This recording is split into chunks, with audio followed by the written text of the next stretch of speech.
welcome to everyone here present and those joining us virtually to the first ever All Souls Con.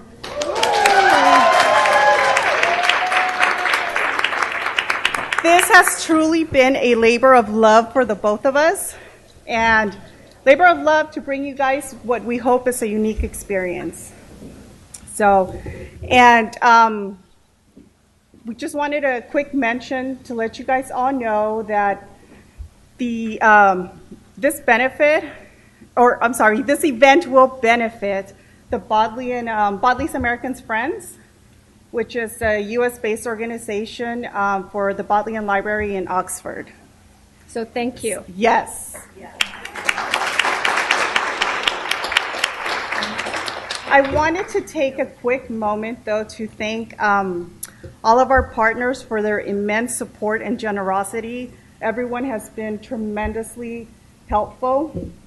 To All Souls Podcast, Bodleian Libraries, Book Soup, Katsuan Jewelry, Demon's Domain, Fetch Goody Also, Market Hall Foods, Penguin Audio, and Viking. And last but certainly not least, to all our wonderful volunteers, all our speakers, all of our speakers, artists, musicians, and performers. Thank you all so much, and we hope you all enjoy. And I have two other super quick announcements. You might have seen right under your menu that there is a trivia, one-pager with a trivia question. So we're going to collect. Feel free to fill it out whenever you want throughout the conference. We're going to collect your answers at the end, right after Deborah's panel. We're going to put them, we're going to fold them. We'll remind you, but we're going to fold them in two, put them in a big bag, and we're going to, pick 7 prize winners. So we have a nice, package for you. And for the people that are actually online, if you are logged on AllSoulsCon-online, you have the password is being emailed to you. Scroll down to the bottom of the page, and you're actually going to see a link to the submission for the trivia. So go ahead and, at your convenience throughout the conventions, fill it out. And you have to get at least 8 out of 10 questions correctly for a chance to win a prize package. And then also I wanted to remind for people that are online that there is a way for you to actually ask questions to our wonderful panelists live.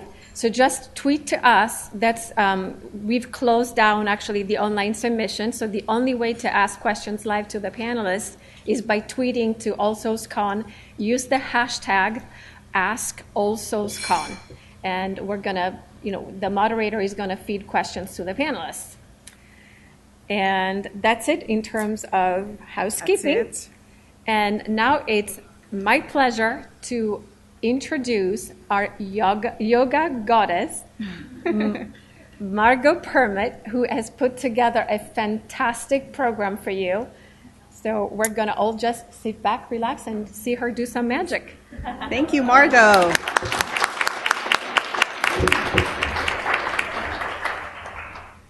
Hey, you guys, I know some of you are still breakfasting and maybe not quite ready for movement, so I'm going to give you a couple of options. I'm going to talk a little bit about yoga in the All Souls trilogy, and then I'm going to lead us through some exercises. You can do them sitting at your chair.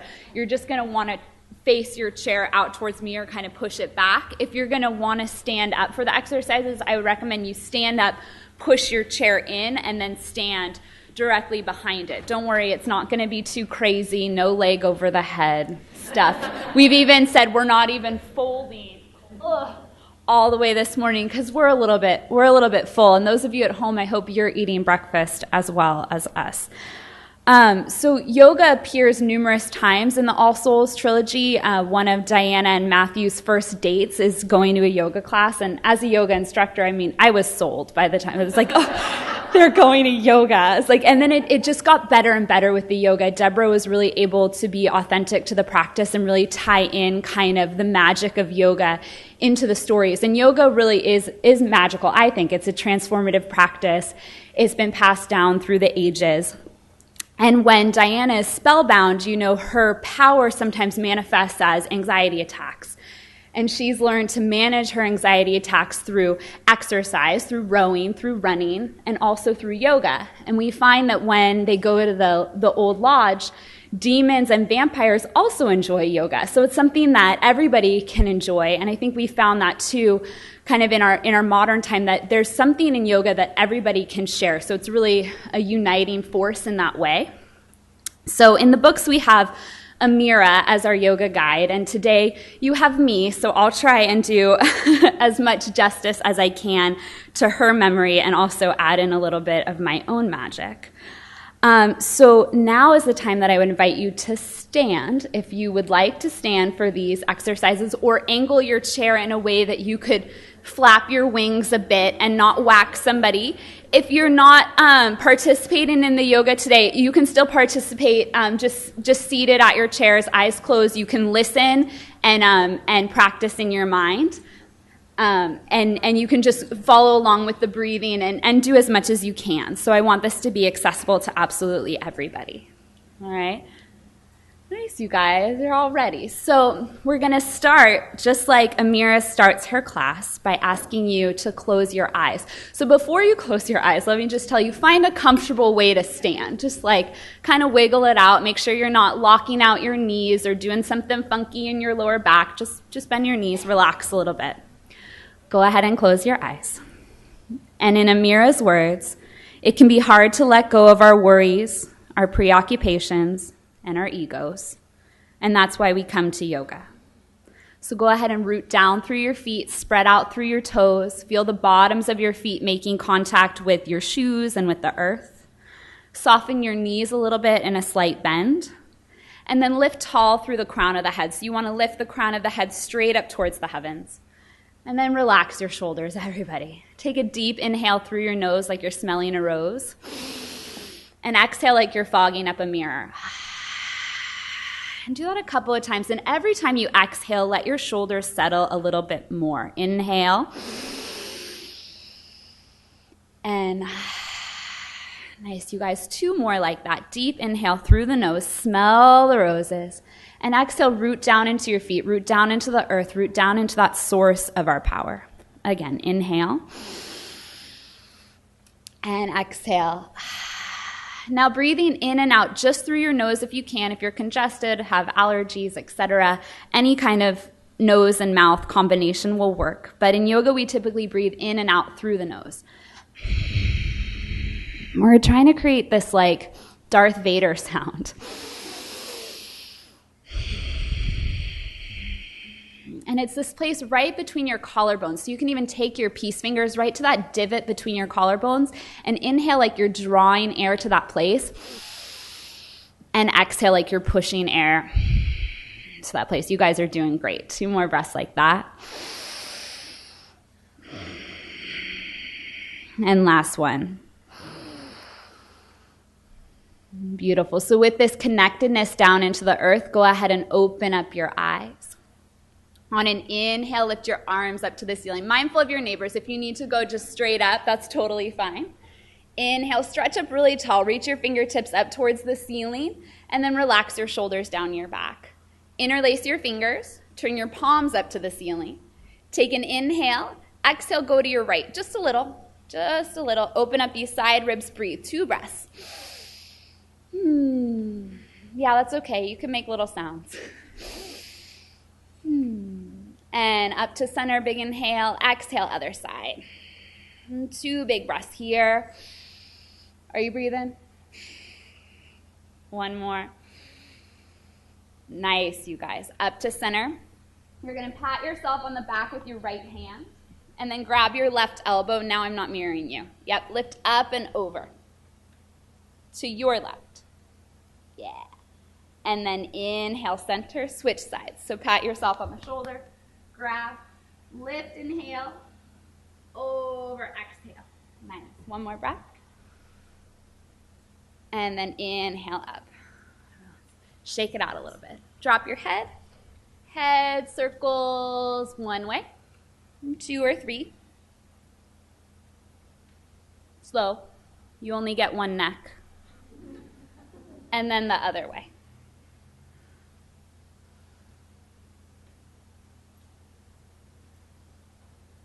Beautiful. Center, couple shoulder circles. Inhale, exhale. Good, 2 more. Inhale, exhale. 1 more. Inhale, exhale. Good, little shake. Now for our last pose this morning, we'll revisit all of this in a little bit. We're going to do goddess pose. So those of you that have done yoga maybe know it. You're going to stand with your hips a little bit wider than hip distance apart. You're going to turn your toes out like a ballerina. Turn out a little bit. And then you're going to go into a squat. Yeah, and the reason why they call it goddess pose is because it's kind of reminiscent of giving birth. So men, just be compassionate. This is your chance to experience the goddess. So, you can go for it depending on, your level and your knees. You can go wider, you can bend deeper, or you can take it really small. But go until you feel a slight thigh burn. Slight. Good. Now bring your arms out at shoulder height. Connect your first finger and your thumb. So this is Gyan Mudra, and this represents connecting the universal consciousness to our individual consciousness. Relax your shoulders. Good. Now we're going to take 10 breaths here. So you can close your eyes, go to your happy place, right? Envision what you desire in your life. And if eyes closed is weird, you can feel people's eyes on your back, those little glances. You can look down at the floor. And then come back to that breath. You can do it. You can do anything for 10 breaths. We've got a few more to go. Good. Try to ground down through your feet. And as you inhale, draw that energy from the earth up into your body. Feel it in your heart, in your fingertips, in your head. 3 more breaths, you guys. Maybe bend a little deeper if you got it. Good. Make sure you're not sticking your bum out. Draw your bum down towards the floor. Last big breath here. And press to stand, step it in, shake it out, and have a seat.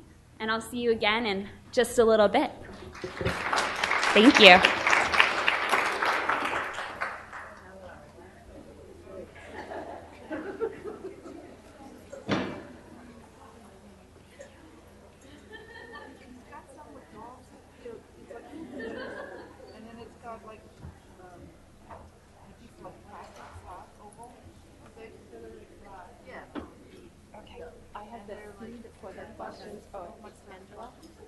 I have the Twitter feed so you can see questions from me.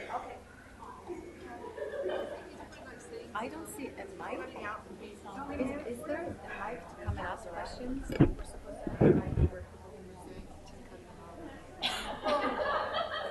Wire, you want with the lavalier. So you want just a handheld mic, just a wireless? Angela's gonna shepherd she's gonna be down on the floor and shepherd the folks coming up. Yeah. If this looks, Okay. I'll write down the password.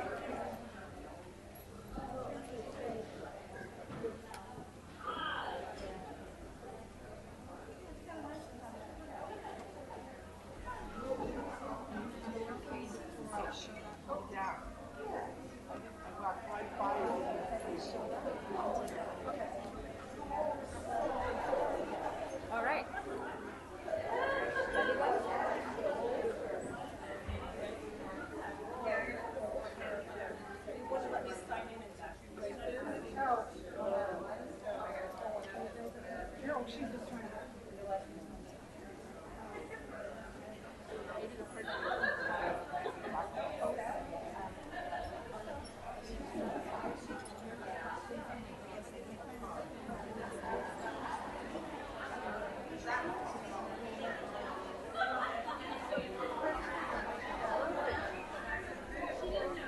Let me know when you're ready. Ready? Yeah, because you can start talking. Yeah.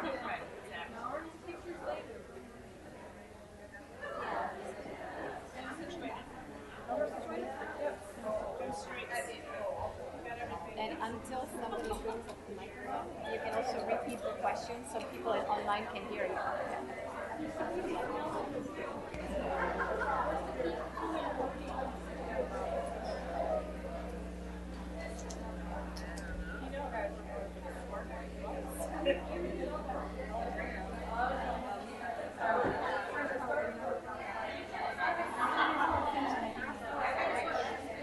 Yeah, let's start.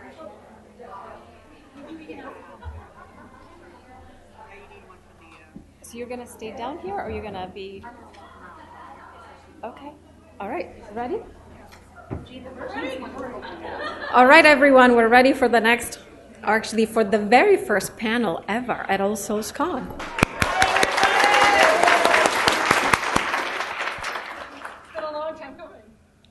It's my very pleasure to introduce my favorite demons with Hamish Osborne. They're my three favorite demons: Angela, Jean, and Valerie.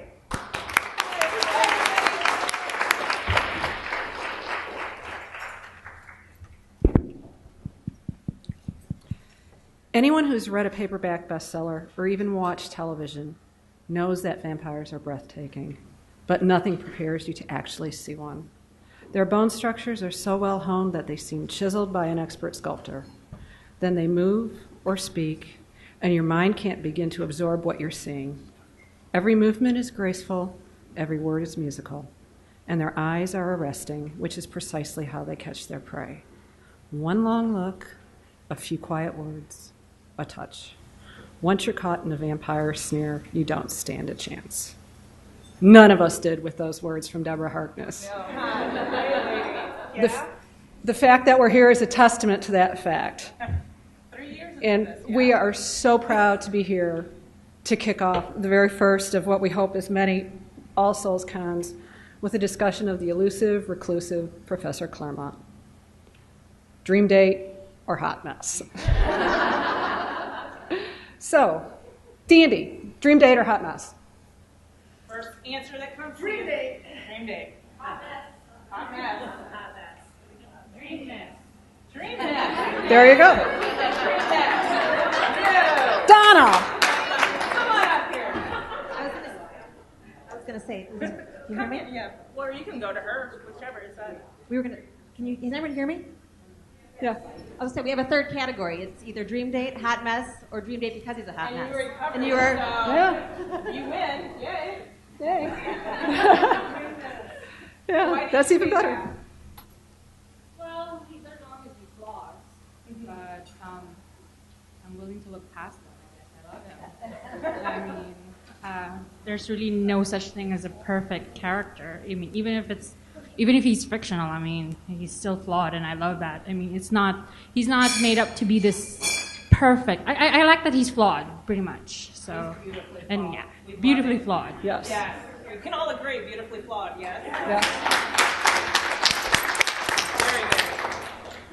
okay, so that's a Where good we start. going, Jean? You're steering the Oh, ship. I'm steering the ship. Okay, oh God, I've got the wheel. Everybody hang on. Jesus, don't take the wheel. I've got it. Okay, we're going to start from the beginning, the discovery of witches.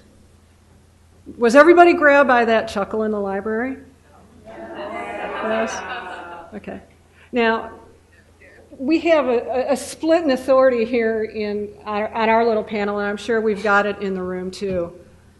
With that, for me, that chuckle, I was sold. For me, I'm like, who does this guy think he is? Yeah. I'm serious. I didn't get Matthew at first, and I don't know how many people agree with me. At first, I thought he was kind of stuck up and a little aloof, and I don't have time for him. And it wasn't until chapter 9. Well, you're the Hamish fan. So. I am a Hamish fan, only because it wasn't until chapter 9 where I'm like, oh, okay, this guy might be okay, but yeah, I didn't get him. Or Diana. I couldn't relate to her at all, honestly. And isn't that bad to admit? Sorry. But You're amongst friends. I'm amongst friends. for We're all friends intents here, and yeah? purposes, we meet Matthew in the library, and he's formal, and he's, the veneer is on, and we want to know more about him. So the story progresses. Yes. And we learn a little more. And then he stalks her. I mean, there's no other way to call it. The guy breaks into her room and stares at her for hours. Now, I'll admit, I wasn't creeped out by that, but then I'm not your normal dog. That's what I worry about you, though. I'm like, really? You're not creeped out? I've read way too many vampire stories. I kind of knew that it was going to go somewhere, and it was going to go somewhere good, and blame the Victorians on all that.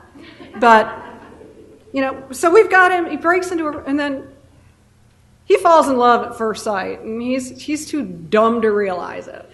No offense to the men in the room, but you guys are sometimes pretty slow on the uptake.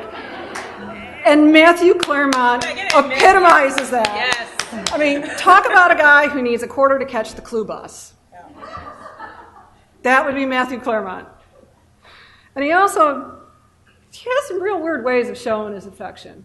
And we run into that early on. First, he shows up in the library. Second, he's watching a room. Watching a room. Watching the room. Yeah. Where he almost got hit with an oar, remember? Well, he kind of deserves that, too. Well, I mean, the whole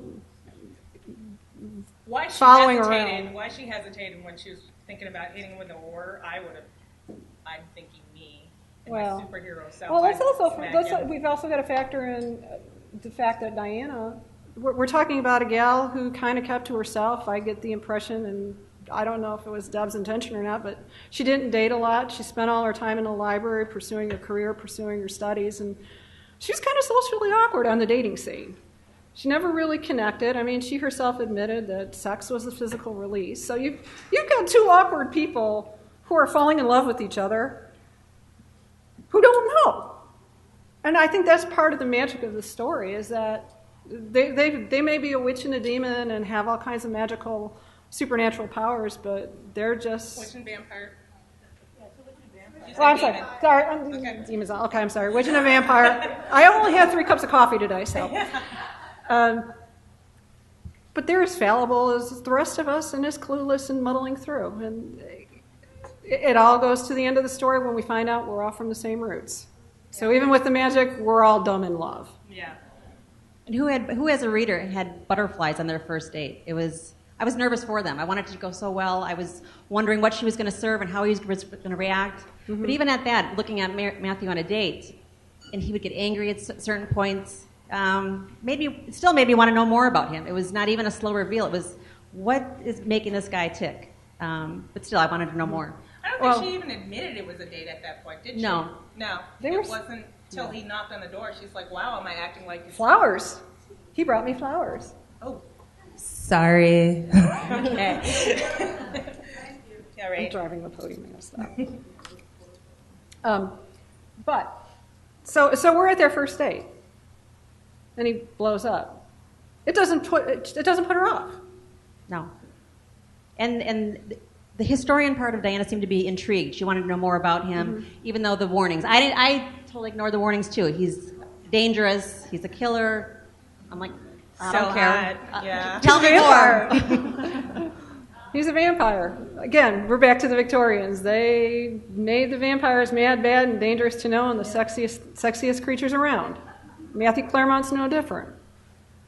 So this is the like I said, the veneer, the Matthew that is perfect and he's wealthy and he's debonair and he's lived a long time. Although at this point she doesn't know how long he's lived.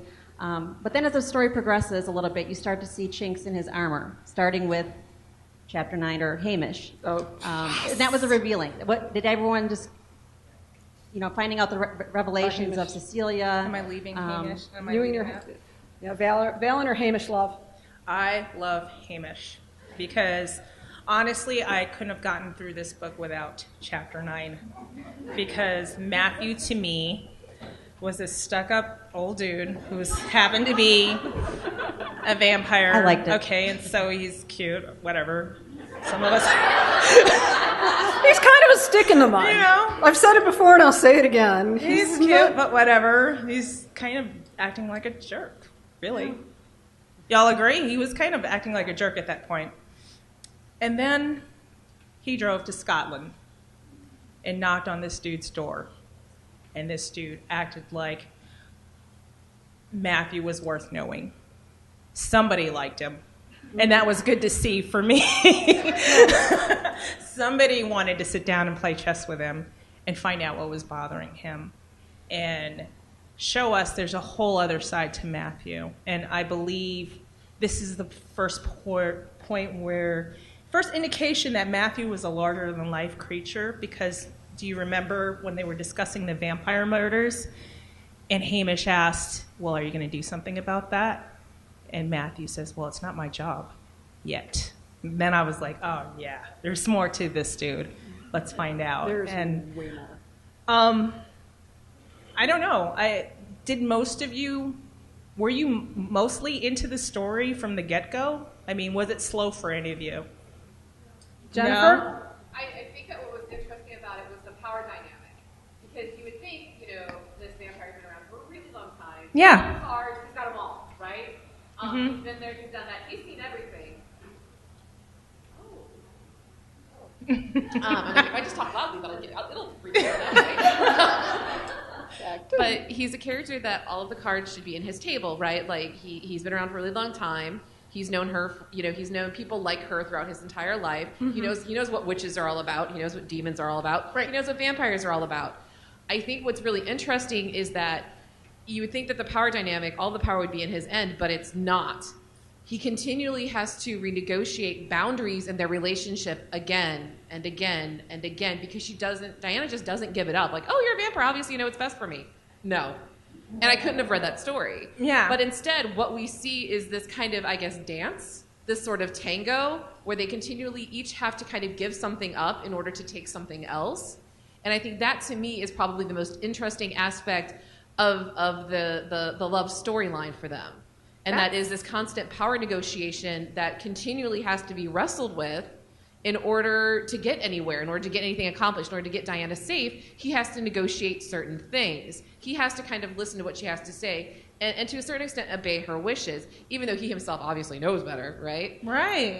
So I think that for me is the most interesting part of it, and that's what really hooked me as a reader. Because I thought, I started reading it and I thought, oh, don't tell me. This can't be cliche. Please don't do this to me. I love this setting too much. Don't do this.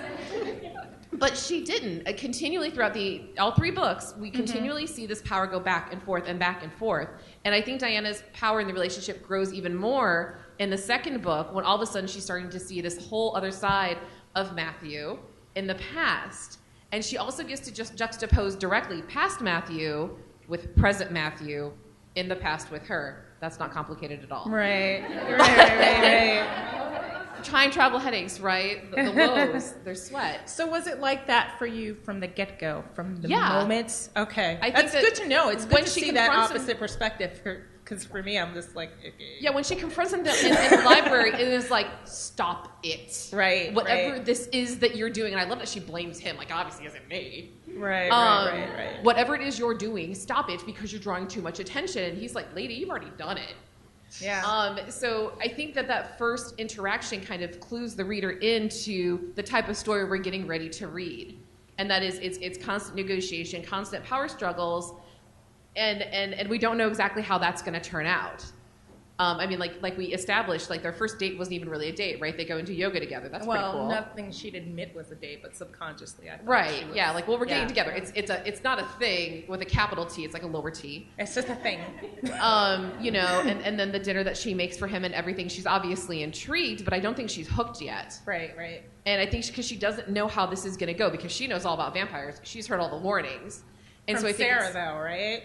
Oh yeah. Yeah, everybody thinks yeah. Who's by all the far creatures think they know about creatures, but it turns out They're very tribal. They don't know a whole Matthew's lot about not each other. real knowledgeable after 1,500 years either. Everybody's got misperceptions going all over the place. Yeah, exactly. And I think that's kind of part of the discovery, right? Yeah. What we assume to be true isn't. Matthew's not what he seems to be. And that was part, as we put this together, that was something that just became very, very clear in so many respects with him.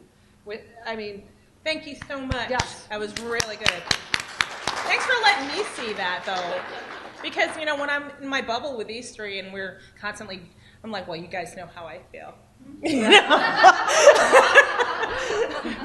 That's it. Okay. Yeah. Does anyone have any other thoughts on Hamish? I mean, what's special about Hamish? He seems to be Matthew's equal. There's very few that you can throw into that book. I'm very passionate about Hamish. I think the introspection that he brings in, and he's definitely an equal, is Matthew's best friend. I think I was hooked by the time Matthew goes and visit him, and Hamish, he's just does this masterful job at peeling the Matthew onion. He's like a psychoanalytic, he's just brilliant. Like, okay, he's like, I was sold. I was Team Hamish. I think I read that chapter 25 times. I could not get enough of it. Exactly. He's the conscience, but he's also an unconditional love, which is... No, to me, I mean, Hamish always seems to bring the voice of reason and peel back the emotional reactions to get, what's actually going on underneath. And so I'm very fond of Hamish too, not just because he's Scottish. So. And Hamish also seems to be the one that Matthew tries to pick a fight with, to blow off some steam. You always read he's spoiling for an argument. And they either ignore each other, they don't take the bait because they know each other so well. But I think the beauty of it is the unconditional friendship that they have and the bond. Especially after we... Exactly, a soulmate in a different way. Yeah. The revelations about both Eleanor and Cecilia, and he said, why do you think I would love you less? Oh, and while we're on Hamish, what about the juxtaposition of his friendship with Hamish and his friendship with Kit? I mean, that was kind of two sides of the same coin. And just the characterization of the two, it was very fascinating for me because in many ways, Kit came across as the petulant stereotype, and he was just an embodiment of obsessive love, how it goes wrong and the one-sidedness of it can be very destructive, and then Hamish finds a way for it to be very empowering for Matthew and kind of helps Matthew grow. Anyone have anything to add over here? Friendships? No? That was the only real friendship that we saw in the Discovery of Witches, right? That was absolutely yeah, right. Hamish, right? Which was also very intriguing when you get to Son and compare the fact that he had this huge social group of friends here. We'll do it. Well, that's on the iPad. Okay, so we'll do that when we get to our next section, right? Mm-hmm. But we got to finish up this book. So let's talk about Matthew, the vampire boyfriend in Discovery of Witches. Vampire boyfriend. I think for me, I don't know how it is for you girls or the rest of you. Well, yeah, but I have to pretend. Okay. So for me, they really started hooking up after he came back from Scotland. And she called him and said, hey, I need your help. It was, to me, she was, even though she would never say it, it was kind of permission to, okay, do what you need to do. Come and protect me and everything else. So, yeah. And everything else. Okay, so yoga and then Diana asking him to dinner. Any thoughts on that? The yoga or the after yoga conversation? The tea at the gatehouse was what really fascinated me when he finally started opening up. And even though I was talking about Louisa, he finally started revealing about his family and his past and how complicated it is to love a vampire. I think that's the first glimpse she got at, geez, this is what I might be getting myself into. And in a way, it was a very beautiful... Yeah, when they were drinking tea. I think she didn't even realize it at the time, but when he talks about Louisa and talks about how she's starting to realize his family is got a lot of issues. Right, but that was before he went to Scotland. Yeah, but you brought up the yoga. Right. So after he came back from Scotland, what do they do? Well, and the dinner at his house or his rooms. Yeah, the wine cellar. I love the wine cellar. Which was it was dinner in her rooms first, though, yes, right? But then his rooms. But that was a revelation for me too, going into the wine cellar and thinking, okay, this guy is older than 500 years. I mean, He's got the first look at my face. That's exactly how I looked at it. Hello. Does anyone have a favorite part from one of the dinners that they'd like to share? Or are we just universally, they were good? Yeah? It's interesting that that she actually researched. I thought it was interesting that she actually researched what it would be for him to, what he could eat. Yeah. That Yeah, was the wolf type, because she had done all this research on trying to find out who he was, and and then he had all these, I can't think of the term, specialties that he'd gone through, and it's trying to pull it all together, and then she had the questions, but to actually go through and figure out what he could eat, nuts, berries, where she put that raw together, meat. yeah. where she's calling a zoologist to see how to plan her menu. At the zoo. Yeah, she's calling a zoologist at the London Zoo to find out what wolves eat. And it's like, and then he comes back and says, "Well, I'm hoping you're not feeding a wolf." Right. that whole section was so charming. Like, whoa, wait a minute here, but I thought it was interesting that she actually did the research to find out what he could eat. Yeah. And then what she liked and didn't like of the meal. Right. What did you like? For me, when he brought flowers and wine, I was like, "Oh yeah, this is where this is going." Yeah. Well, and that was nice in the fact that he brought more than one wine. Yeah. Yeah. He brought a couple of books, and then the dessert wine. Yeah. Well, and no, I think it was for her benefit, because he made the point of picking out a wine from her birthday year. Right. And when you got a cellar as big as his, it ranges as far as that, and he likes red wine, and that was a white. Yeah. Well, yeah.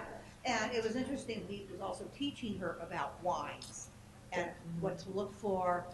Close your eyes, taste. What is it that you're tasting?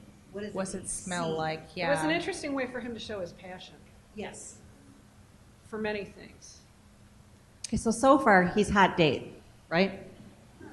So far, hot date. Actually, I was the first time I read the book, I was totally hot date, because I think I was more into discovering who he was. I think as she would have been, just who is this guy? Right. But then the second time I read the books, the first book in particular, I was more discerning and I was more critical of the things he did, in terms of the bossing her around and doing a lot of things that if that was my date, I'd probably be a little offended by or a little turned off by. So the first time, it was definitely, hot date. The second time, it was hot mess for me. So I hate to bring this up again, but Hamish did warn her.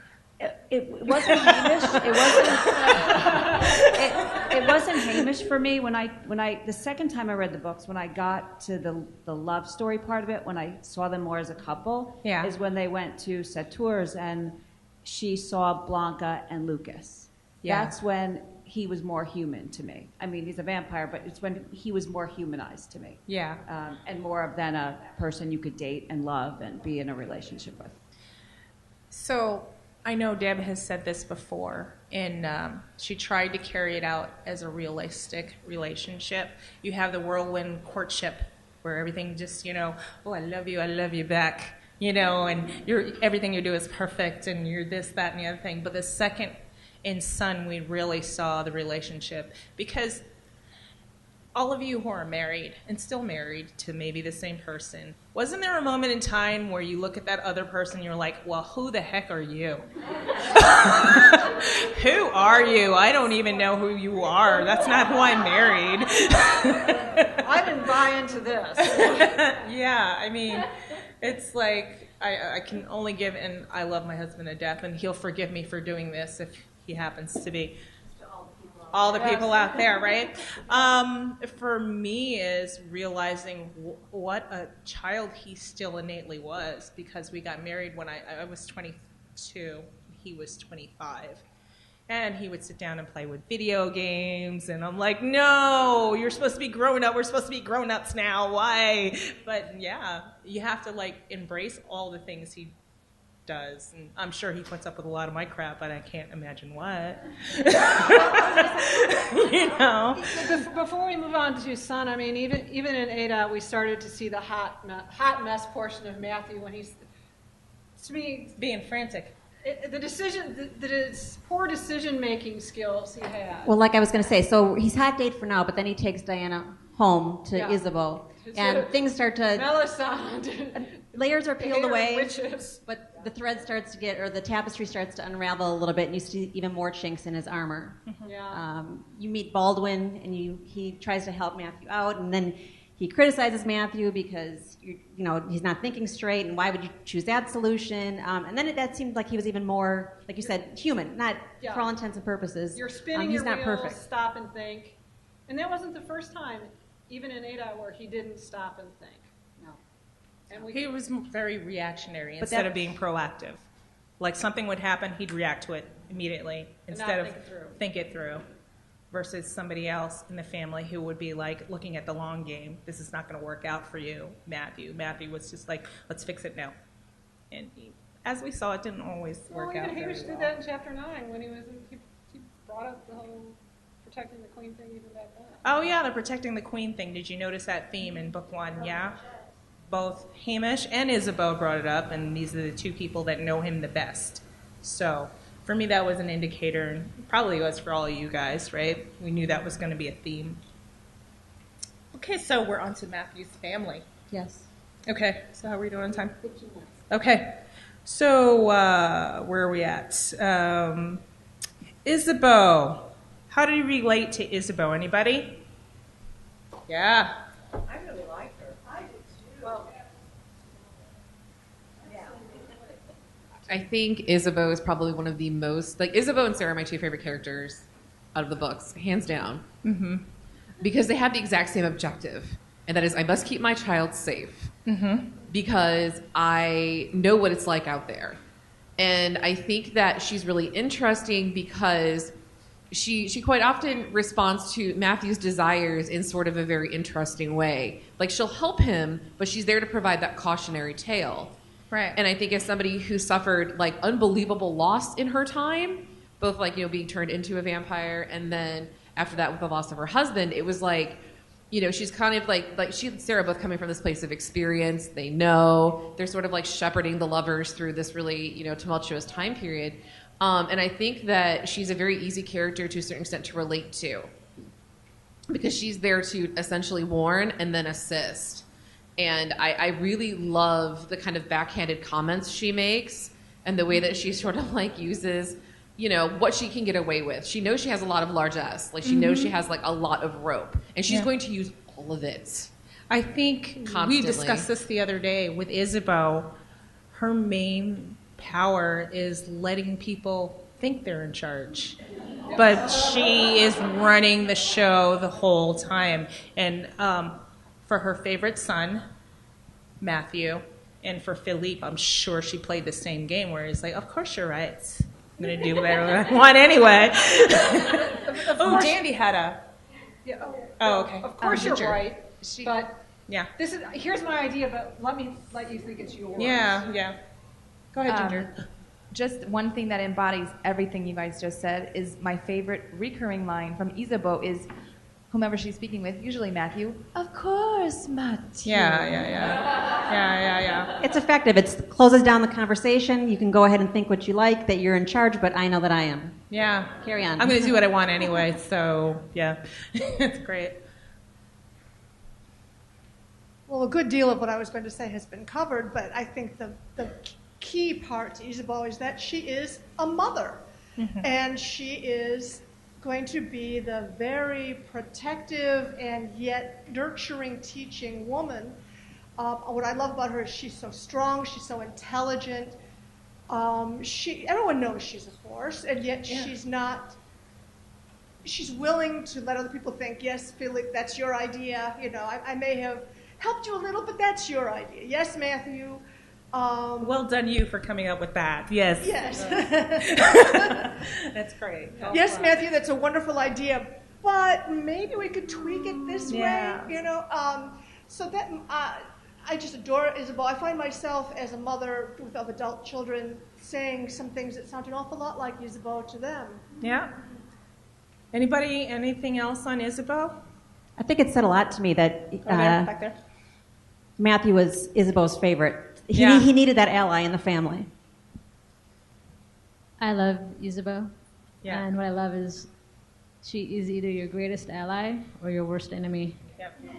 She is the mother-in-law you could love or the mother-in-law you will fear. Yeah, fear. Yeah, or both. And she will literally rip you apart to protect her children.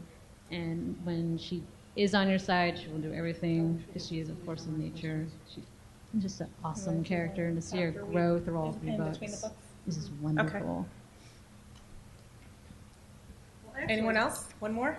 We gotta make it quick though, because we gotta fit in some online questions. I think Isabeau really, she really stands as the forefront of the characters that really define that theme of strong women throughout these books. Yes. And I really feel like Isabeau was a really strong anchor for Diana. And I hate to take it to the last book, but in the last book, Matthew says to, I believe, Rebecca, and he's like, just a little secret, you know, Mom's in charge. Yeah. She really is. And in my head, I went straight to like Philippe and Isabeau, because deep down inside, you know, the master, the head of the household, the father, he knows who's really in charge. Yeah. And Mom and Isabeau, you know, was very graceful in teaching Diana and also showing, you know, for public appearance, you know, this is the way things go, but we all know who handles it and who's really a strong woman and handles both the strength of it and also the emotional, the softness, the feminine, you know, the feminine points of it, as well as the power and that all of that. Thank you. Look at Angela's going to work her out today, yeah? Just very quickly, another thing that I should have said about Isabeau that I love about her is that she, given her age, which we don't talk about, but she is the epitome historically of the woman of her time. Men went off to war. Women ran the household, the farm, whatever it was. They ended up doing everything that kept the family alive while the men were off doing whatever it is they did. They were at war. They were running the estate. So Isabeau is the epitome of the original strong woman that we've all benefited from over the centuries. Right, and she's trying to pass that on to Diana in book 3. If you notice, you know, how to be a consort to her vampire family. And she was saying, hey, we can have a lot of fun when the men are away. Yeah? Okay. What's going on? Okay. So we think at the end of Discovery of Witches, Matthew's still pretty much a hot date. We have faith in him. He's got a plan. He's going to go back to a place he knows. And Can we all agree he's a hot date by the end of book 1, yeah? Okay. I just want to add one thing about Isabeau because she's one of my favorites. Okay. To me, Isabeau is the constant and touchstone. Yes. Of like, and it's, you know, she is everyone's really go-to. So you know, like she's your constant, she's your touchstone, and she is, to a certain extent, also the heart, or partly the heart of that. So I just wanted to add that because she's one of my favorites. Shout out to Isabeau. Isabeau. Okay. Now, we've got a couple questions that were turned in early from the folks online, so we're going to open up the sun discussion with one person online. We don't know who. I love this passage from The Wedding. Like sun and moon, we were unconditional at the moment with time. Unconcerned, yeah. Distance and difference. All that mattered was our position to one another. And Page that's from 177. 170 Sun. This seems very spiritual to me. Like souls that have found each other. How do you understand this passage? What are the positions? Are they pawns in some destiny? Anybody have an answer to that, or yeah? Margaux.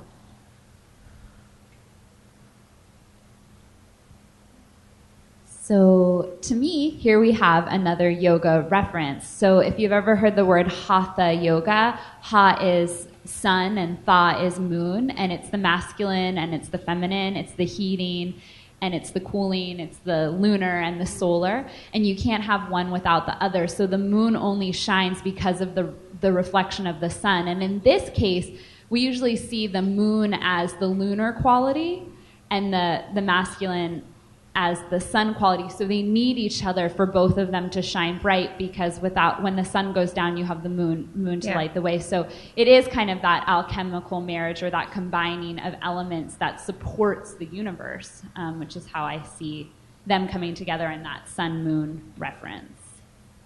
And I was going to say, I'd like to pick up, they brought up the concept of destiny for the two of them. And I find that a very interesting concept that's woven through these books, because even at the end, we're not, to me, I always thought there was something predestined about them. There was no path without him.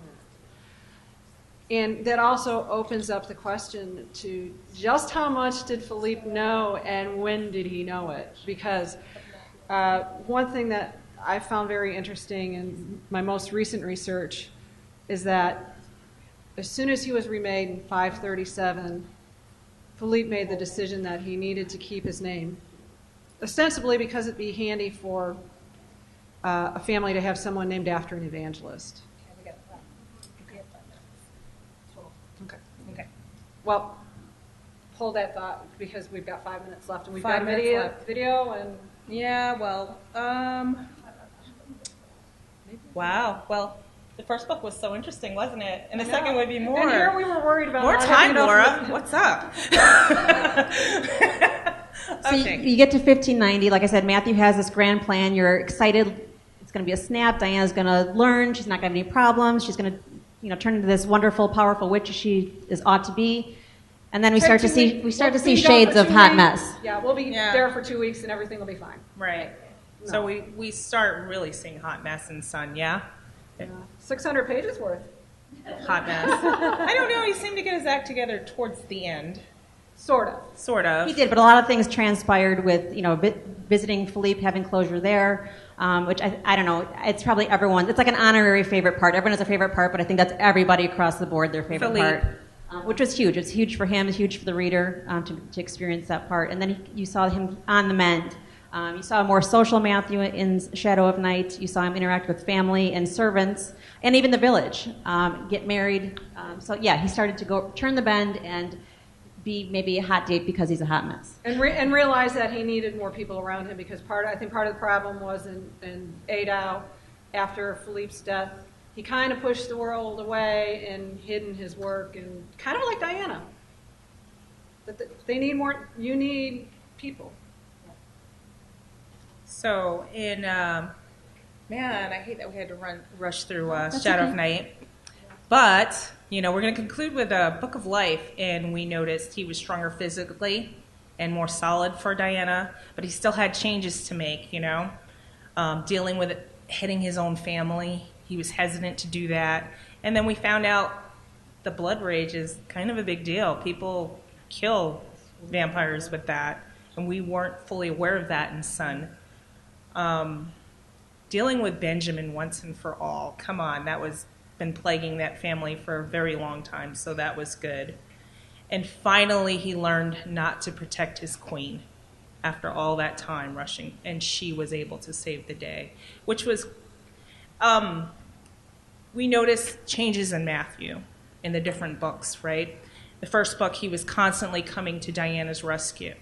In the second book, it was more of a partnership, But in the third book, she was able to actually come to Matthew's rescue and save him with Baldwin's help. And that's another thing, too. In the first book, Matthew needed Baldwin to help him get Diana, right, out of the oubliette.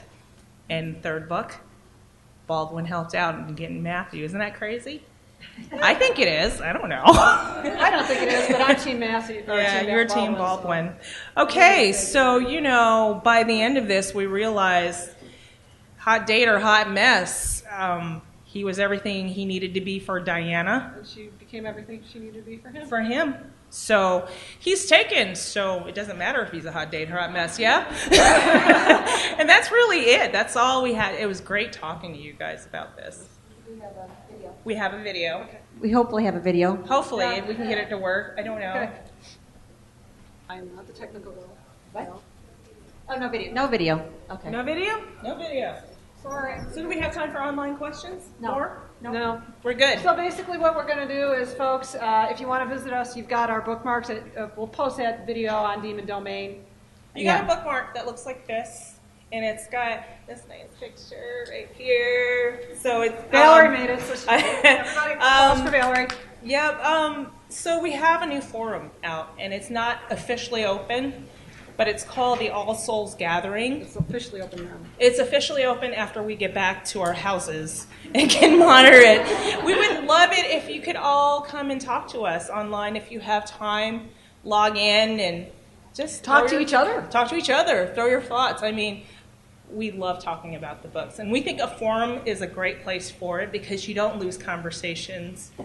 And you can always look in the different sections, and we set it up so there's something for everybody. Fan friendly.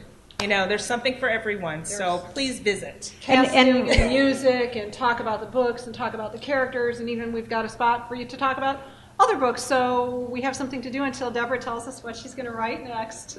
Okay. So we do. The video we were going to show was an homage to Matthew Clairmont. We do have a YouTube channel that we'll upload it to, and then possibly Laura can email the link out just so it embodies and kind of recaps the talk that we had here. But thank you very much. You guys have been the participation was priceless.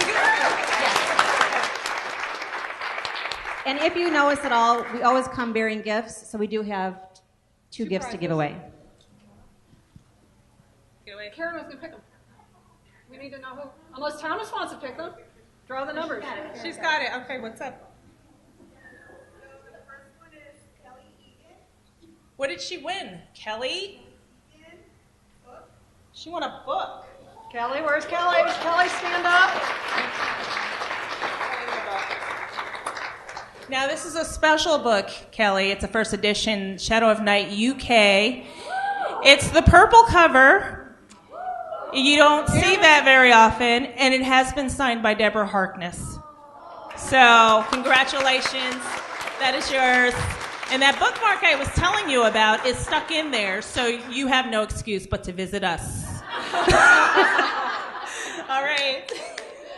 Second prize.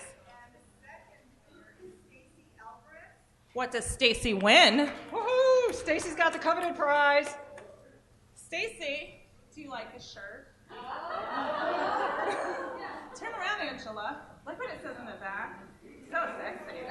Oh, you've got one of your own. And it's upside down.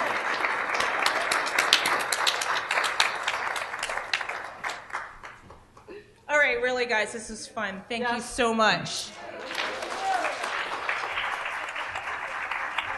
Thank you. Well, that was fabulous. Thank you so much. Great job. So,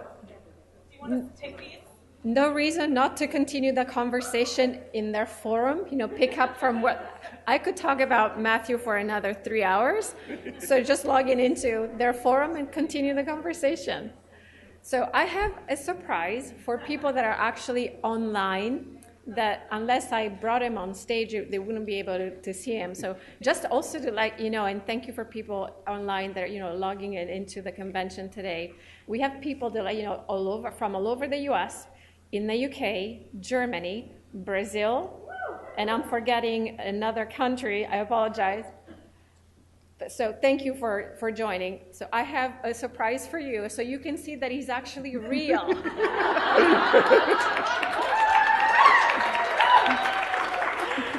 That was no Photoshop.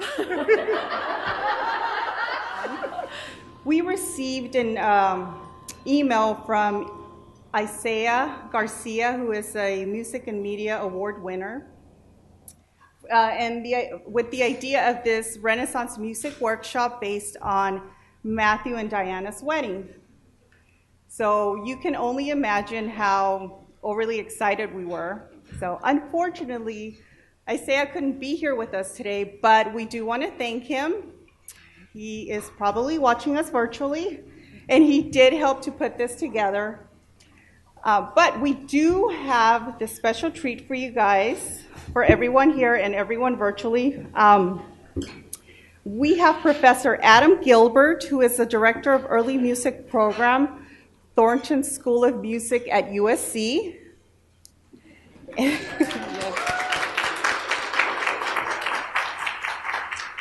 along with performances by Katina Mitchell, Mishkar Nunez Mejia, Malachi Komanoff, and Nathan Doherty. I just want to thank you all for being here, and everyone, enjoy.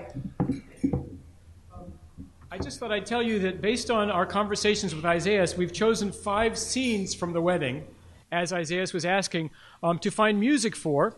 And we've chosen music from the 15th, 16th, and 17th century, real pieces from the Renaissance that you would have heard in any of these occasions. For the opening, we're going to do the entry, and we're going to give you 2 pieces for the entry. The first one is a song from about 1465, just about 1465, right? Maybe 1464, called Ashaval Tutam Ashaval. It means to the horses, all the men to the horses. You're going to hear the trumpet calls in the music, but then it says, all gentle lovers ride to love. So it's that art of love and war together. This is a shawm, and a shawm is basically a Renaissance oboe. The word oboe, oboe, means loud wood. And we also have a larger shawm that was invented around the same time as cannons, and it's called a bombard. And we'll also be playing with a Renaissance fiddle. And so first you'll hear Ashaval Tutam Ashaval.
Thank you. And now we're going to play you a piece called Caminata from the 1500, and this is one of the very first 4-chord progression songs, just like you hear in rock music, but it's from 1500. And this is music that people would enter in the room, they'd walk, step up and look beautiful, walk, step up and look beautiful, walk, step up and look beautiful, and swivel their hips. We won't do that.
So now that we've gotten you into the wedding, we're going to invite you to the dinner, and I see you guys are all in appropriate position for that. And every dinner in a Renaissance wedding would have somebody singing beautiful songs. And so we're going to start with you with the song, Katina will be singing with harp. A lovely shepherd did a song called Sans Frayeur. Without fear, I enter into these woods, and you know what you do in the woods when you go there? It always has to do with something amorous. Katina will be playing over a pattern that's called a chacon. This was actually a Spanish pattern that came from the New World. You'll still hear it today in Duke of Earl, boom, boom, boom, boom, boom, boom, boom, boom. But it comes all the way back from this period. And it's a mixture of a beautiful amorous pattern and was also considered rather lascivious at the Spanish court, so they outlawed it. But for our occasions, this is Los Angeles, we'll let it happen. We'll bring you over here just in case.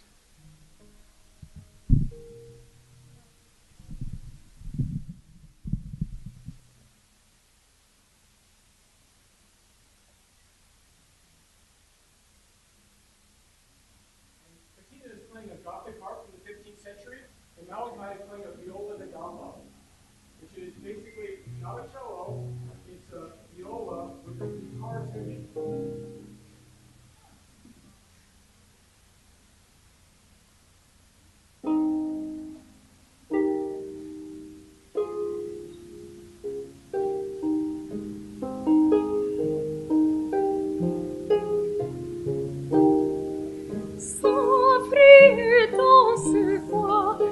Je suis venue, j'y vois tirer sans être émue. Oh, n'ai-je rien à ménager? S'offrir dans ce voix, je suis venue, j'y vois tirer sans être émue. Oh, n'ai-je rien à ménager?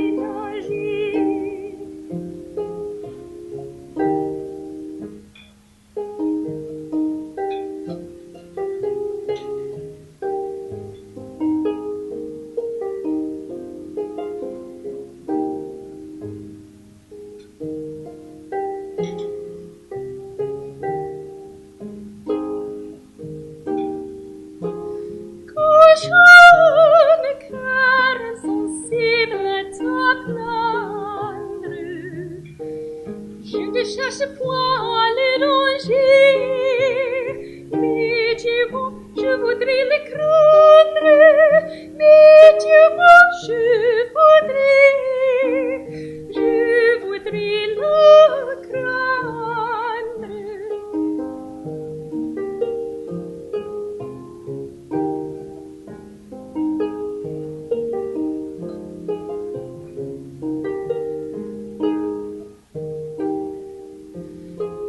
Jeune cœur insensible à te plaindre, je ne cherche point à les ranger, mais Dieu bon, je voudrais les craindre, mais Dieu bon, je voudrais le craindre.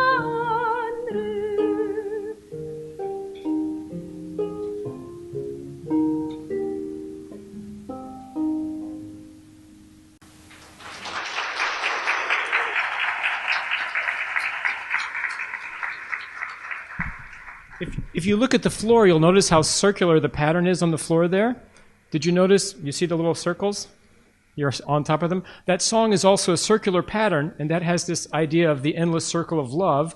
And as a matter of fact, that melody and that ground bass progression was used in the most expensive wedding in the Renaissance in 1589 in Florence for the Duke of Florence to Christine of Lorraine. They had battleships on water and entire full battles, everything for that wedding, and that's the melody associated with it. But we're going to also offer you something a little more quirky and eccentric, which is a fancy by Tobias Hume. And Hume was the most eccentric of English eccentrics in the Elizabethan period. He was a viola da gamba player, he was a singer, and he was a mercenary soldier. And so he sang for himself, and he taught himself how to play. And so we'll first play for you a fancy, which is just an English version of the word fantasia, fantasy. Like you guys are here for something called fantasy, right? Right, okay, so first play a little fancy, And that comes from the word phantasmata. You see a ghost in your imagination and you make something beautiful out of what you see in your head. So that's the same thing in the music as what you're reading, yes? And then we'll hear Tobias Hume's song for something new, a very famous thing in the Renaissance called tobacco.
I raise this?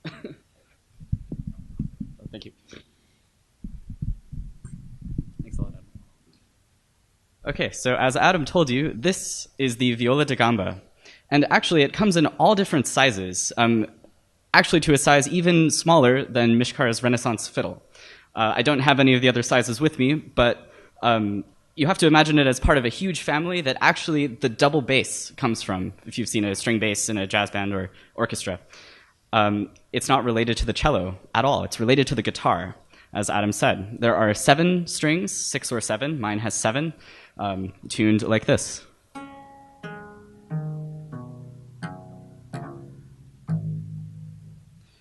And also 6 frets, 7 frets on this one. The frets are actually made of old strings, so you can move them around. It's really cool. It's like a craft project every day. And all of the strings are made of animal gut. Yeah, animal gut.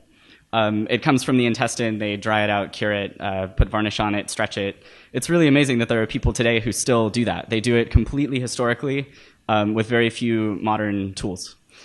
But as you saw, I play it with a bow, but I can also pluck it. So you get lots of different great sounds out of it. For instance, plucking.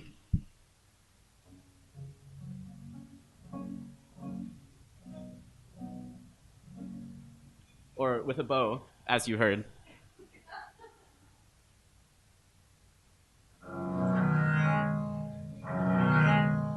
With so many open strings, even in a big space like this, you can hear that it's very resonant.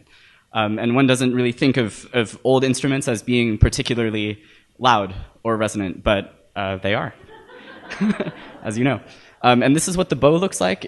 Does anyone play a violin or a modern? Yeah? Great. Well, you may notice that the bow is curved in the opposite direction from what you would expect.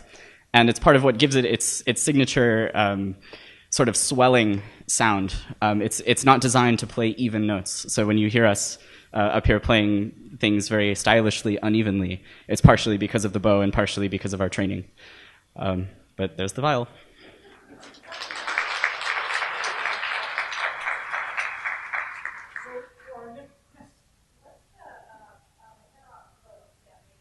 It's also made of horsehair. I used to have that. From the tail, it comes from only one particular kind of horse. And it's, I think, the same family, just getting larger, that's been descending over generations.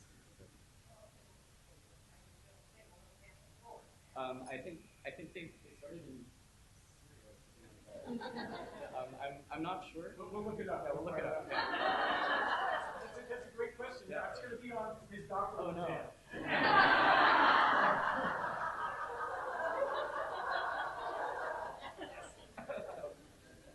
So next we'll do a set of songs that we've chosen for Philippe's lullaby. And the first song we'll have is a song by Francis Pilkington. Nathan will sing called Rest, Sweet Hymns. And that will be followed by another fantasy, a fantasy by Thomas Hume called Life.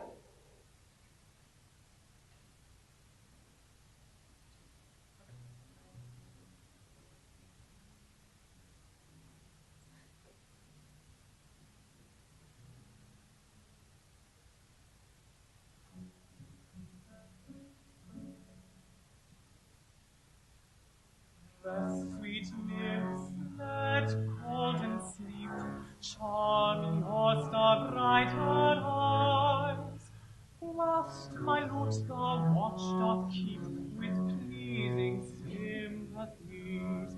La la la la bye, la la la la bye. Sleep sweetly, let nothing affright ye. In calm contentment lie. La la la la bye, la la la la bye. Sleep sweetly, let nothing affright ye. In calm contentment lie. Weep the virgins of delight, and blessed Elysian grove, whilst the wandering shades of night resemble your true loves. La la la la bye, la la la la bye. Your kisses, your blisses, send them by your wishes, although they be not nigh. La la la la bye, la la la la bye. Your kisses, your blisses, send them by your wishes, although they be not nigh. Thus, dear damsels, I I do give good night, and so am gone. With your heart's desires long live, still joy and never moan. La la la la bye, la la la la bye. Hath pleased you and eased you, and sweet slumber seized you. And now to bed hie. La la la la bye. La la la la bye. Hath pleased you and eased you, and sweet slumber seized you. And now to bed hie.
So one more lullaby theme. Katina will sing for us a song called Vos Mépris, a French song, and it's over a Passacaglia pattern, which you'll hear 4 descending notes. And the Passacaglia pattern was used for lamenting, for weeping, but also for the idea of symbolizing people dying. And the song is actually about, it's okay that you're breaking my heart. I'd rather die from love for you than not to have loved. And that notion of death and sleep, goes all the way back to ancient Greece, the 2 kinds of gates you go through at night and at the end of your life. And love is also that thing that can only be cured, of course, by death. You guys have heard that song, Teen Angel, right? It's the only way it ends, right? So this is another one of those lullaby sweet sounds. This was also associated with eternal love in marriage as well.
I don't know if you noticed, thank you, Katina, that was beautiful. I don't know if you noticed that Mishkar and all the others are actually improvising as they go. That's just 4 notes in the progression. And so much of what's important about Renaissance musicians' lives is they were expected to also have in their vocabulary fantasy, have patterns that they all memorized and had in their head they could see, and then to make improvisations and improvisations. We have whole books, pages of long, of how to improvise one 4-chord progression. And so that's a lot of what we work on, is how did people make up music as they went. And we know so much information, but we're always recreating it new, which is a fun thing. We're now on to the dances. I think we're at Philippe and Diana's dance now, and we're going to give you 3 kinds of dances for this. The first one is called the Maderno. It's a passamezzo. Passamezzo means a step and a half. Everybody dances a passamezzo by taking a step, lifting up. Taking a step, lifting up. It makes them look like they're just gliding across the room. But this is a piece also associated with improvisation. Malachi will do some improvisations that are from the 1550s written out by Diego Ortiz. So first we'll do that. Then we will do a beautiful bassa danza. Now the bassa dance was also kind of a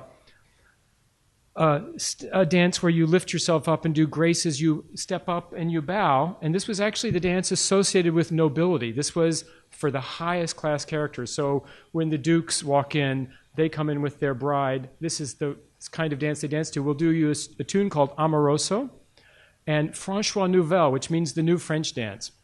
You'll know we're doing that because we're going to go to bagpipes. And the bagpipes actually enjoyed a vogue at the Italian court in the 1470s. You will be quizzed later. And also in the French court when Mary Queen of Scots came to stay there when she was a young girl.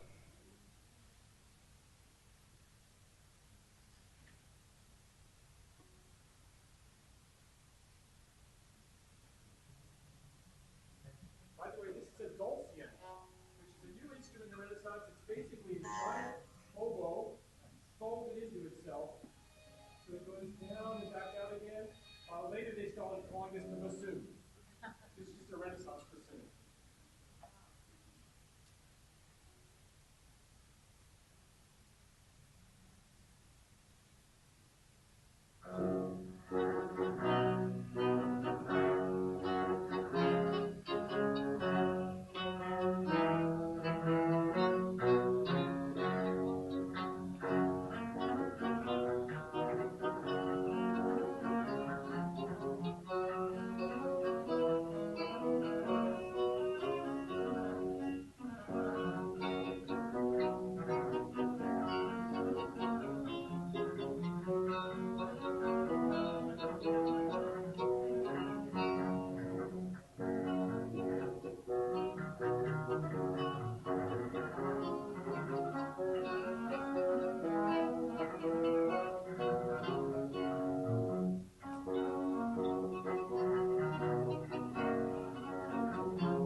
trick. Nobody can blow longer than Malachi except for a bagpipe.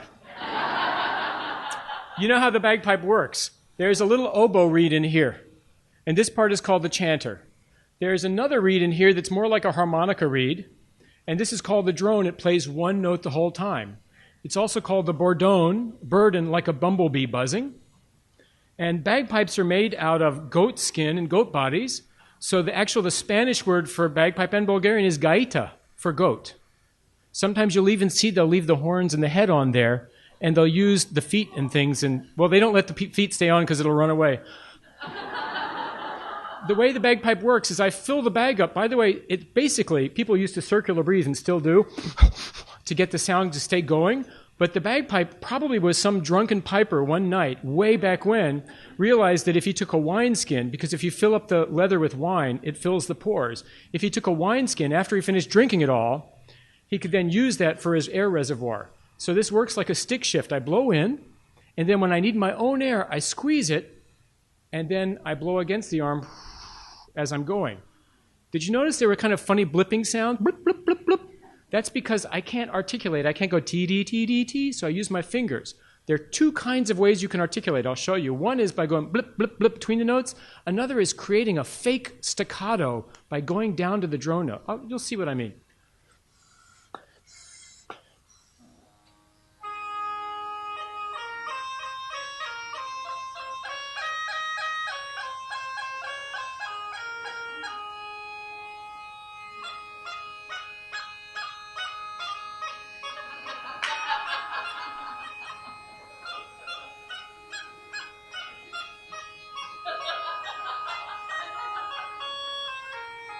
You get the idea? And I can keep going I can even sing, wouldn't marry that old maid, and I'll tell you why. She blows her nose in the old cornbread, and she calls it pumpkin pie. And which is of course why the bagpipe went out of favor in some courts.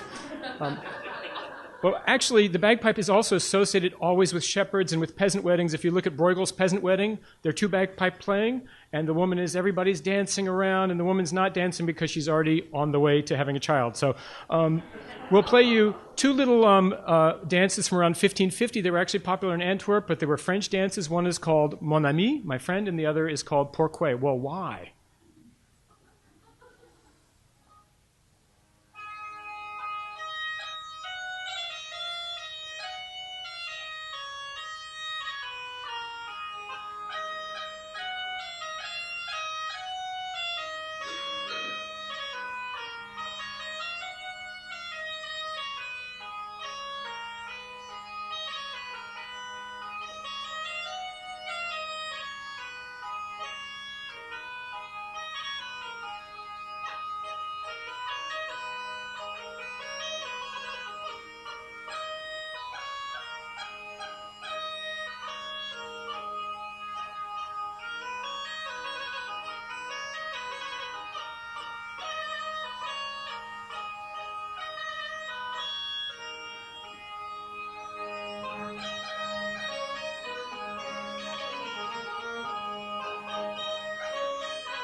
From Matthew and Diana's first dance.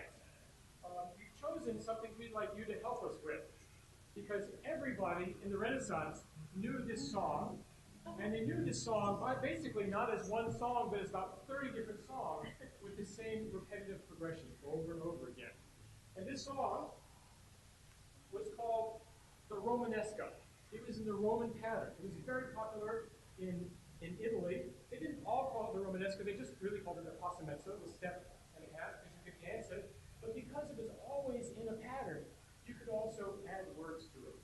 Just like strophic song, four-line songs. You could. I actually was looking at the Shadow of Night. Is this name available? There's actually a poem there you can sing to the passamezzo. There's one where the lady at Himalayan at the end, she sings one of the incantation stuff. You can do it on this, and this is exactly what the English did, not only for love songs, but also for church songs. They would do their chants on this tune. And you're going to help me, us, do it, because I'd like you to know how it goes, because this is what we call getting into music, right? So the pattern goes like this. The Romanesca goes...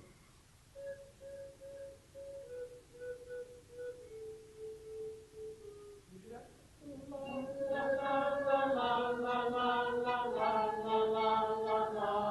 That's the first half of it, right? The second half goes.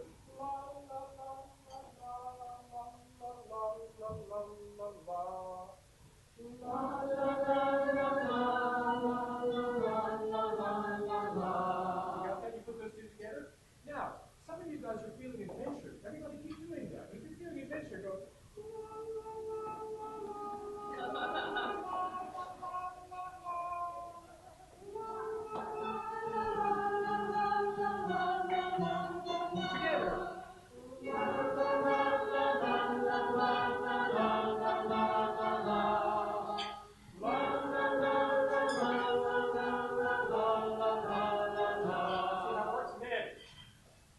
Feeling rather also proposed. Can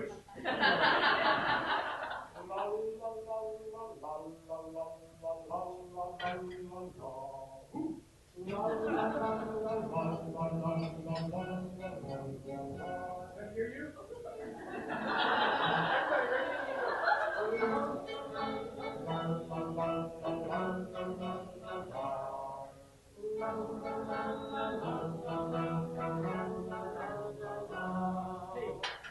Who sings alto in the church choir? This song is also the birth of the boring alto line. It goes like this.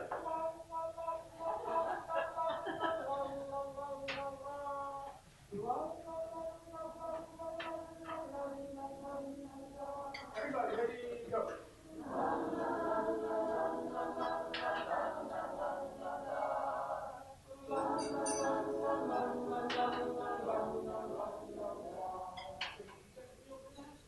That is the passamezzo romanesca. It's also very closely related to the English tune called Goddesses, and it's also Greensleeves. You didn't know you just sang Greensleeves, and you didn't even know there are 100 different versions of it. We're going to start doing variations. Our folks will sing a little Greensleeves, and then I'm going to ask you guys to join us, okay? Because once I go la la la la la, I could go la la la la la la la la. And if I can do it, anybody can do it.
Alas, my love, you do me wrong to cast me off discourteously, for I have loved you well and long, delighting in your company.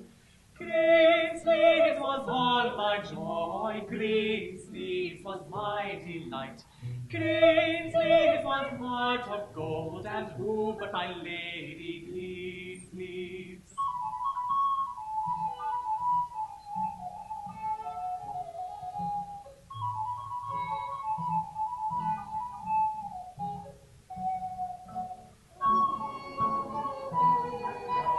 Trusty of discourteous, I have loved you well and loved you right. Green sleeves was all my joy, green sleeves was my delight. Green sleeves my heart of gold, and who but my lady green sleeves? Green sleeves was all my joy, green sleeves was my delight. Green sleeves my heart of gold, and who but my lady green sleeves?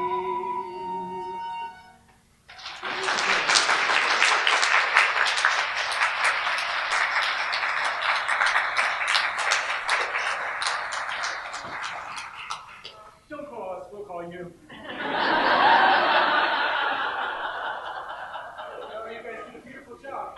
But you just did something that everybody who was considered anybody would be expected to do in the Renaissance, especially in Renaissance England, to be able to sing a song. And green sleeves is something you heard everywhere.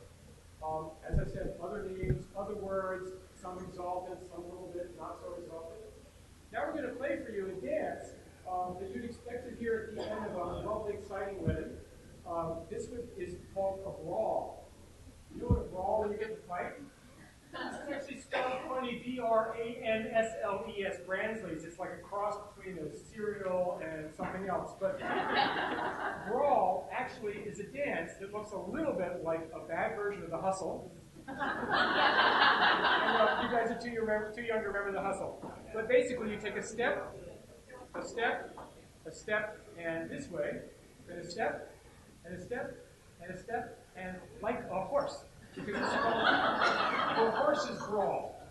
There are all kinds of brawl. There's the washerwoman's brawl, where you fight each other. But the horse's brawl, you dance like a horse.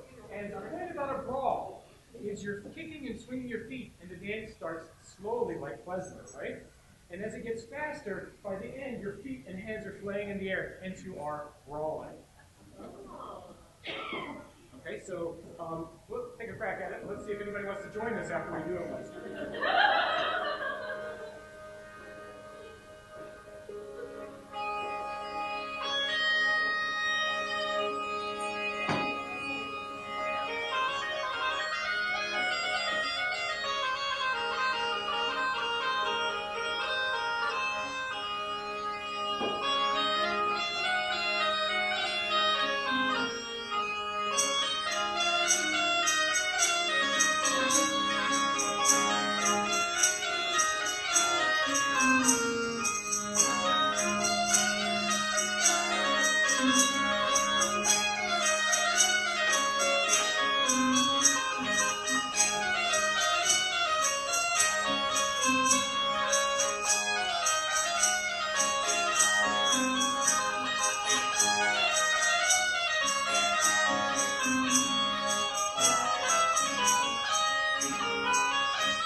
you're a mighty timid crowd.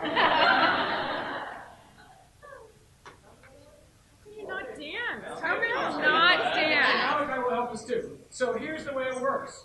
And if I get it wrong, Malachi's going to kick me in the shin.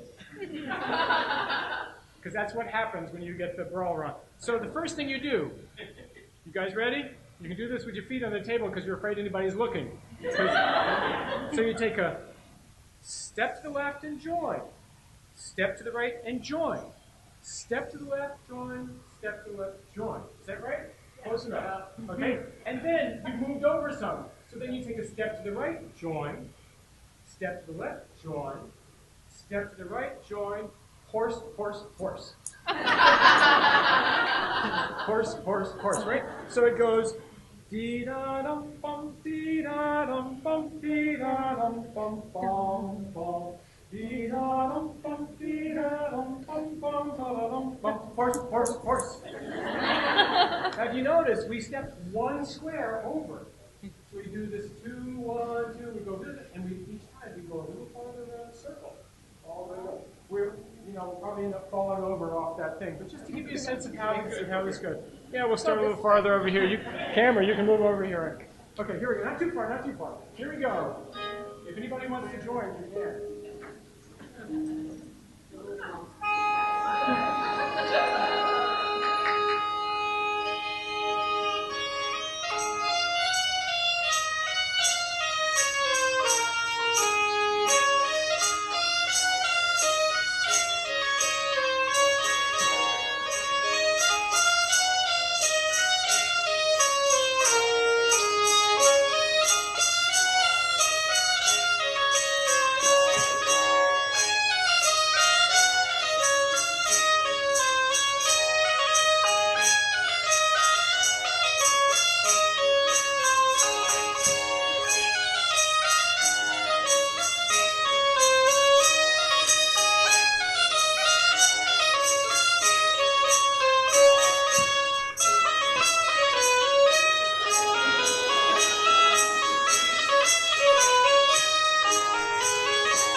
Talk to you later afterwards. So if you really want to know everything, but do you have any questions?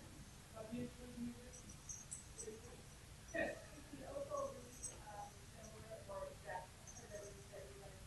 The Maderno reed is a certain shape of it. It works exactly the same way. The oval reed and the shoal reed and the bagpipe reed, they all work like the vocal cords. The open closed version is to make a blessing sound. And then the wood is just an amplifier for that. We've got two longer. Yes. So what do they make the oval reed out of? Well, this I do know the answer. Arundo donuts. That is cane especially from the southwest of France along the coast. So it's cane. The Latin word for that cane is Arundo donuts. And it's available there, but it's not available in Eastern Europe. So in Eastern Europe, they make slits of reeds out of elder wood, and that's the origin of our clarinet. So there are some bagpipes that are ovals like this with a conical bore,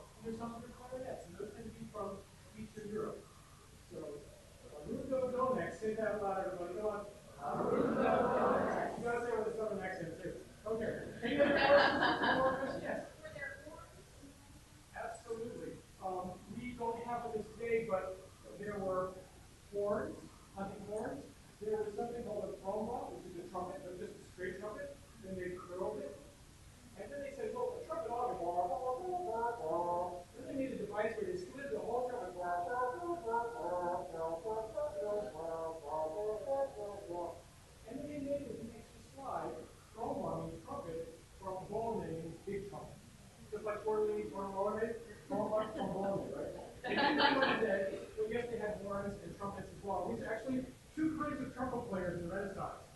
Trumpet players of war, and they belong to the military stable.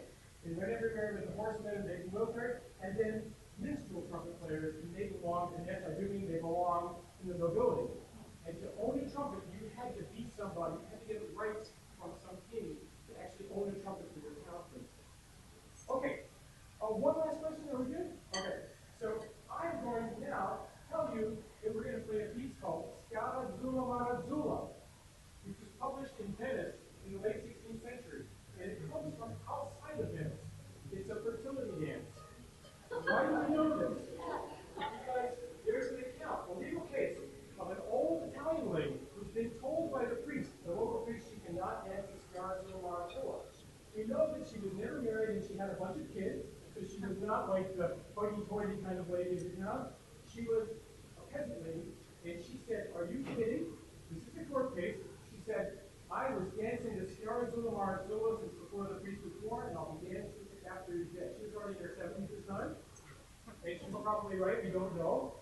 But what they did with Scala Zula Marazzula, they would take the plow in springtime and throw it into the water, just guaranteeing fertility. So this is a fertility dance, and it's you'll get the sense. You can also, if anybody gets excited, they do have rooms here.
We'd just like to thank you all. I'd like to thank Professor Harkness, and I'd like to thank Isaiah for talking to us about coming here, and all the folks who've been helping us too. Thank you, everybody.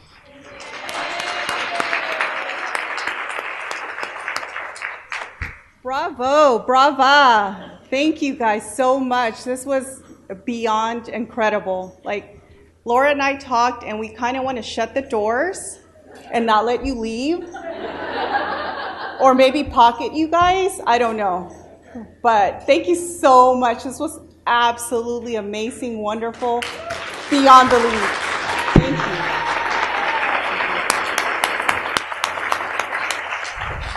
a little astro update while we're coming back. Today is a new moon. Does anybody know what sign the moon is in? No. Here's a hint. It's in the same sign as the sun. And what's the sun in right now? Virgo. So the new moon is in... Good work. So we have a new moon in Virgo today. Any Virgos in the room? Right here. Do you like to organize? Yeah, I do. Obsessively. Yeah. So new moons are a great time to set intentions, to get in touch with what it is that we deeply desire. And as you know, in the All Souls trilogy, we talk a lot about desire. So I want you to take a moment and maybe close your eyes and think about something. It can be physical, it could be an idea, it could be a word, a picture, just something in your life that you desire, that you want to tap into on this new moon.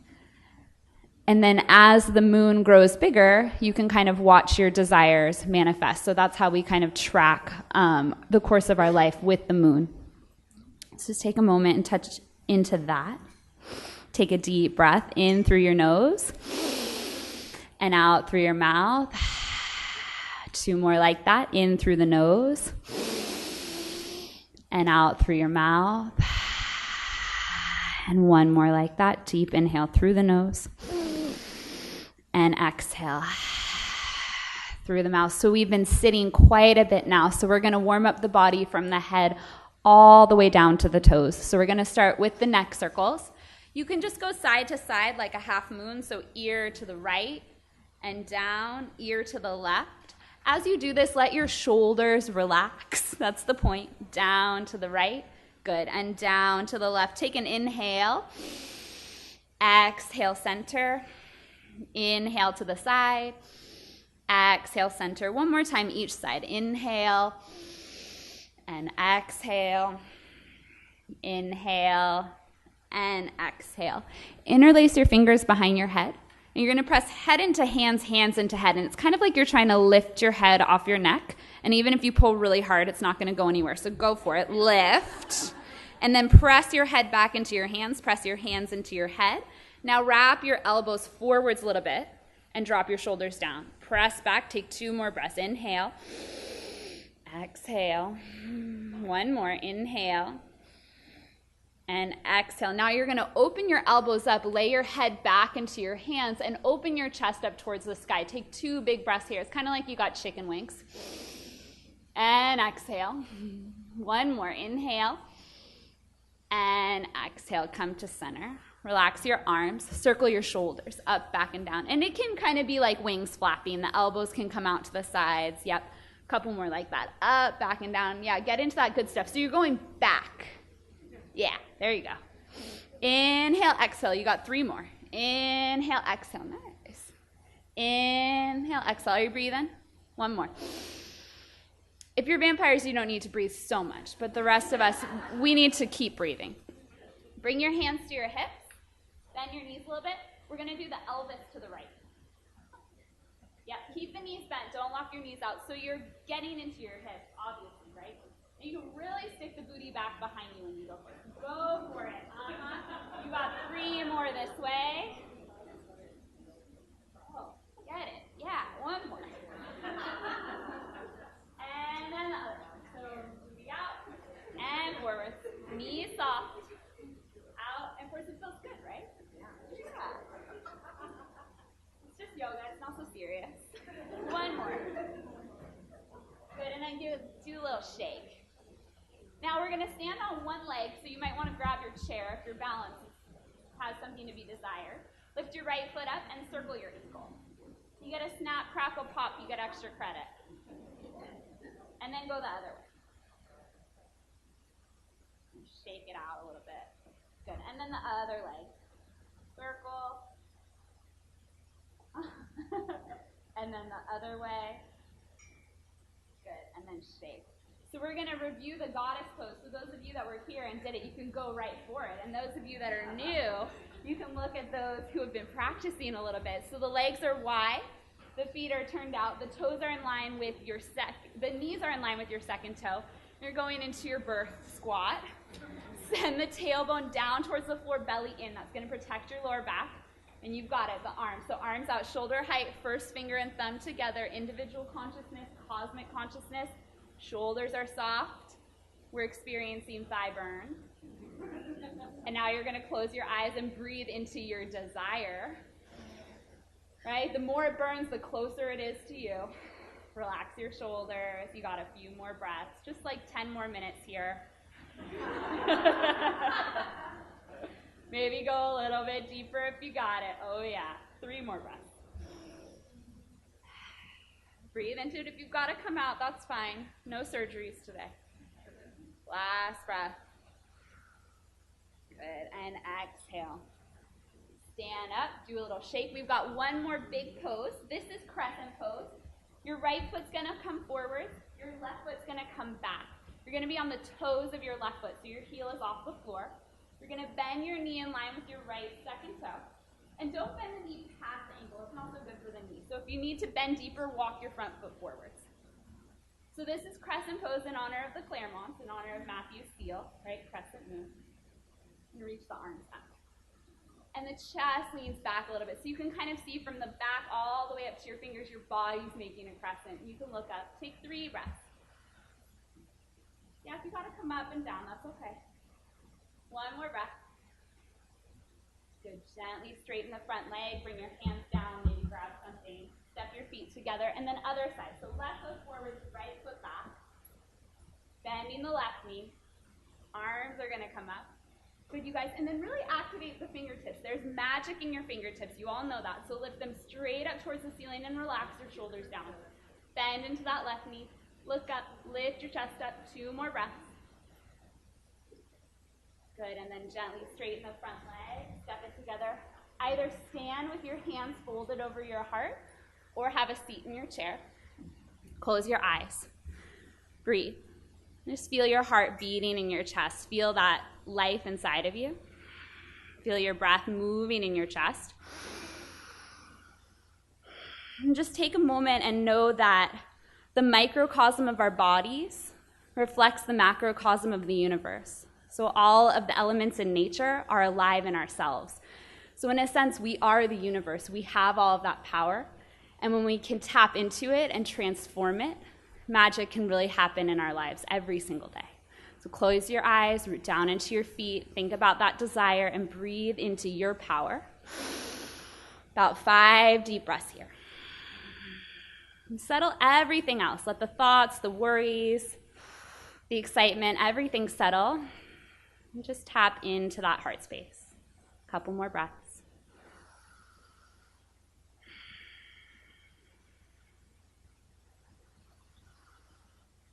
And with all that in your mind, your body, your heart, gently release your hands down, blink your eyes open, come back and join the world. Thank you so much. I'll see you one more time.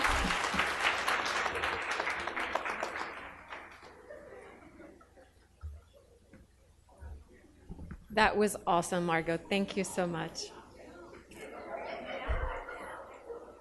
So, I have a theory about Jennifer Ikeda. I don't know how many of you have listened to the audiobooks. Raise your hand. Quite a good number. And if you haven't, I highly recommend that you do. My theory about Jennifer, and I think those of you that have listened to her narration might agree with me, I have the feeling that she's part demon, because I cannot imagine anybody that can change accents at the speed that she does. You gotta be a demon to be able to do that.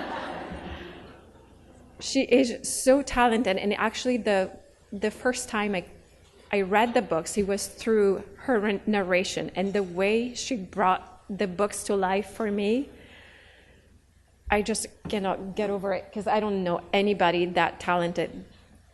So it's my pleasure, my honor to introduce Jennifer Ikeda.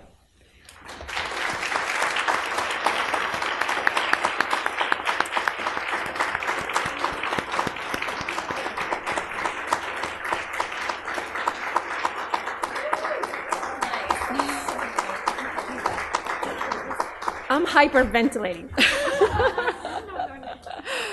And we also have Ginger here from the All Souls podcast, and a friend who's going to help us moderate, get all your questions, and especially people at home. We want to make sure that we answer all the questions. I get to ask the first 20 questions, so just kidding. Thank you.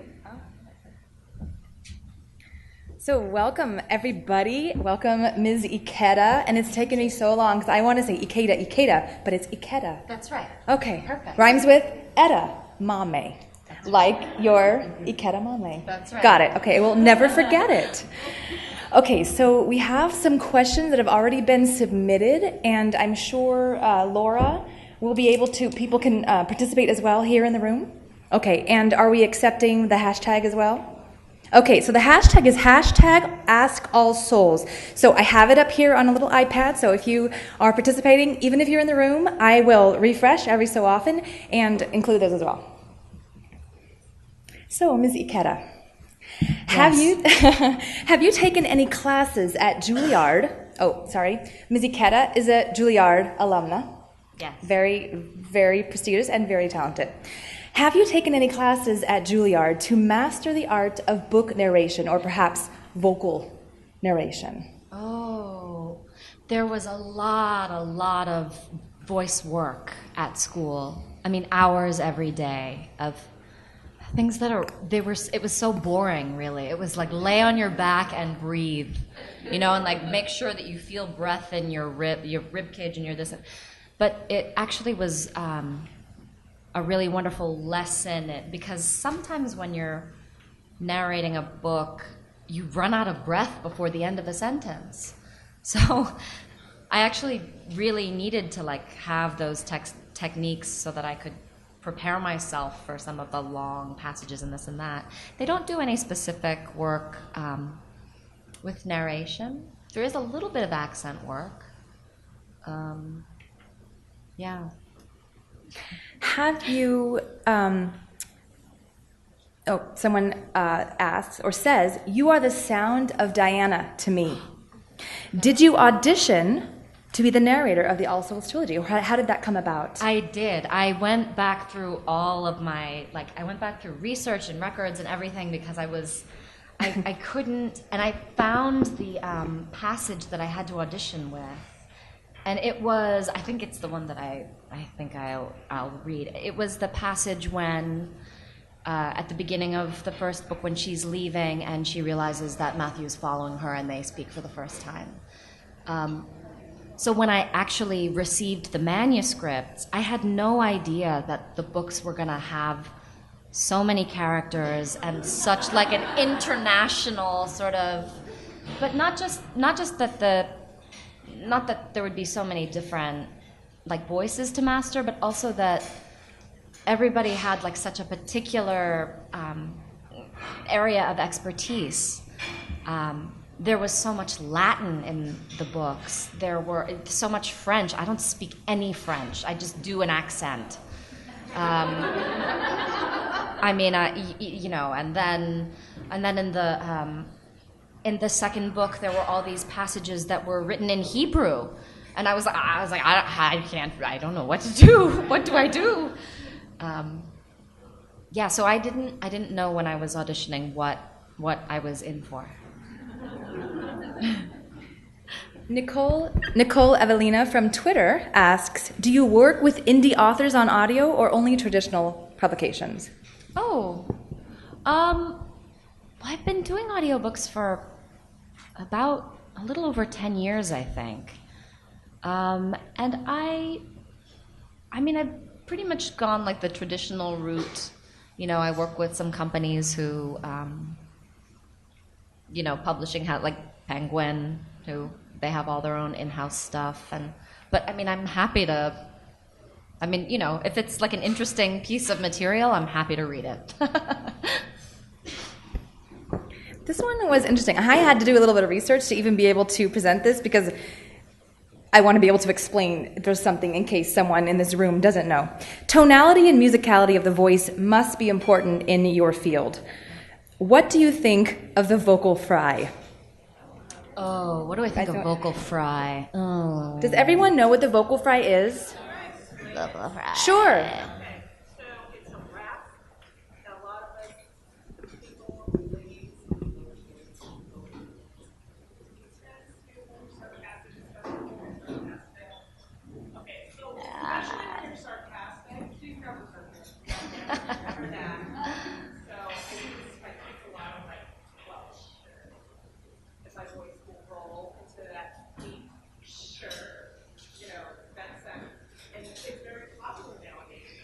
It is.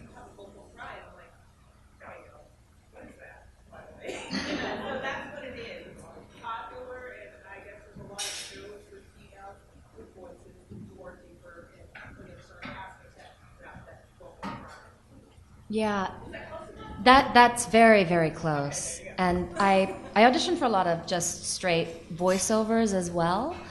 And the most sort of requested celebrity to mimic is Scarlett Johansson, who has it's deep. It definitely has a little bit of fry, not too much of this. It's not quite that like sort of piercing and like I'm annoyed, but I was saying earlier that recording the books is such a solitary experience. You're in a room that it's like being in your closet. The lights are out. You just have like one little thing in front of you, and you feel like very sort of cocooned, and you don't have to worry about, you can roll out of bed and just go, So to then have to perform in front of people and do voices in front of people it's very different for me. It's like it's just great. I'm so happy that people are liked it. Loved it, not loved it. It was great. Just a tiny, teeny, teensy, eensy, dinky bit, right? Just a tiny bit. No, a whole lot. Oh, but to answer the question about vocal fry, sometimes I think it's a little annoying. I think it has become sort of like a cultural phenomenon among younger women, I think. But I also just like hearing female voices that have like a depth to them.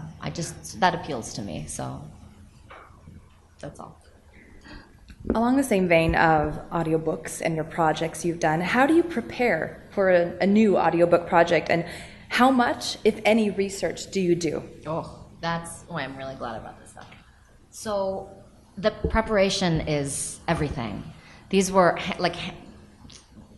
hands down the most difficult books I've ever recorded because of the scope of the story, the size, the number of characters. I remember reading the first manuscript, and the other thing was that I realized that the other reason that it was really hard to record was because I got the finished manuscripts pretty shortly before I had to start recording.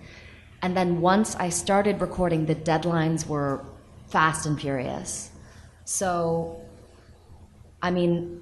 Book of Life we recorded in 3 days. Maybe 3.5. But it's you get there at 9 a.m., you get in the booth. Around 12:30, somebody says, "You want us to order lunch? What would you like?" You wait, and you keep narrating in the booth till lunch arrives. You take a 45-minute break, and then you read till 5. It's hard. The other books I had more time, but the preparation. This is an example of maybe half of the. This is a list of words, names, places that who knows how to pronounce them. I don't know. Something, but anything, any other language, so you make lists of, I usually try to make a pass at a manuscript. I like to make 3. The first just to read it, the second to make a list of characters, and the third to make a list of words. But these books, there wasn't time. Because they're also, the pages are dense. That's the other reason it was hard. sometimes you read a book and, it's the page is not that long, but these pages, each page was, maybe 4 minutes per page. When you listen to it, I'm not exactly sure, but now I'm just rambling. I'm sorry. Never. Please, if I'm continue, help me. Another question from Twitter from @Stephanie McGuckin. What has been your favorite passage to narrate? I assume with this trilogy. What were the most challenging passages? Oh. There were a couple of moments when I realized, wow, this is really hard. The first was in Discovery of Witches towards the end, where there is the scene with, I think it's 9 characters. It's I think Marcus and Miriam, Matthew, Diana, Emily, and then also like Nathaniel and Sophie are there, and then Hamish shows up. And I realized it was a 9-person scene. The entire chapter was just switching back and forth between 9 characters. Scottish, Southern, American, 3 different types of British. Doesn't Isabel show up? I can't. And I felt schizophrenic. Because as you read, you try to get into a groove and, so that you don't have to stop too much.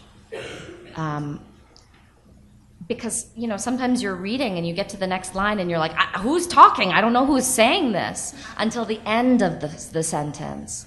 So it was a lot of prep work before labeling all that stuff. So that was the first moment when I was like, this is really hard. And then I think the most difficult book to narrate was Shadow of Night. Because of, again, the size of the story and the number of characters. And then right at the beginning of the book, it talked about how once they traveled back, the way that people spoke was different. And I love Shakespeare. I'm a big Shakespearean. I've done a lot of performance of Shakespeare's work. And so I know about how back in that, the theory is that the way that Americans speak today, particularly in the South, is closer to the way that people spoke in Shakespeare's day than the common British accent is. Like, it's a very, very different style of speaking. But I realized also, if I try to change the way everybody is talking, if I try to make Diana sound like she's... Like, it's such a... It was very sort of careful steps to try to decide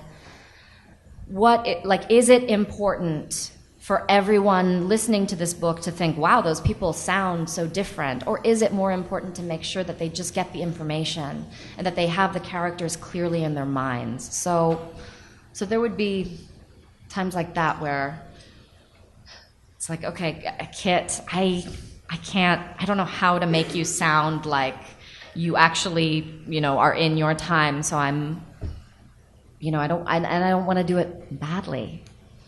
So that was hard too. And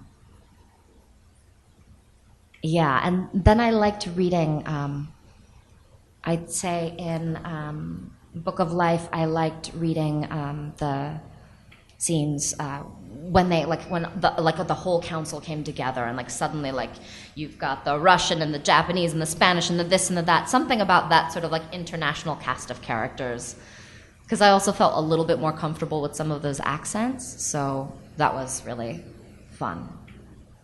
And sorry, now I'm talking too much, when Isabeau tells Matthew's story, I loved that part. And I loved the wedding. When Philippe threw the wedding, and that whole section I just thought was lovely. But also because I liked Philippe. I liked that character a lot. Huge Philippe fan here. Yeah. Huge Philippe fan. Yeah. Have you worked with dialect coaches to be able to switch accents at such a dizzying speed? And the person who submitted this question used, like someone else was, I think Laura was saying earlier, #demonic. You never know. I've worked with vocal coaches on accents before, but I'm very lucky. I've always been a good mimic. My aunt has a story about driving in the car with me in the back seat. I think I was 3 or 4. She said Annie Lennox was playing on the radio, and then she heard me singing, and I sounded like Annie Lennox. So I'm very lucky that once I hear an accent and sort of study it for a few days, it gets easier to switch in and out of it. But some of the switching back and forth, when they're similar, that's when I would make a lot of mistakes and have to go back and re-record and yeah. Yeah, of course. Of course. I was wondering, Jennifer, if you ever grew attached to a character. Sorry? Has Laura asked Jennifer, have you ever grew attached to a specific character?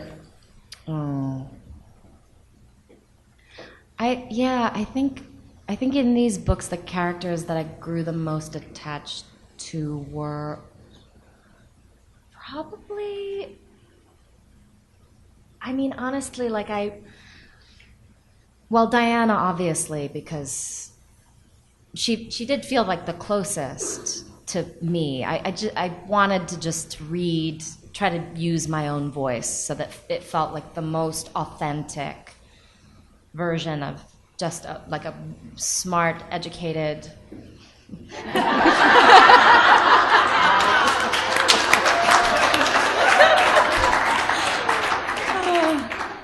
Just that it sounded natural, like it rolled off the tongue, and that it didn't sound too performative.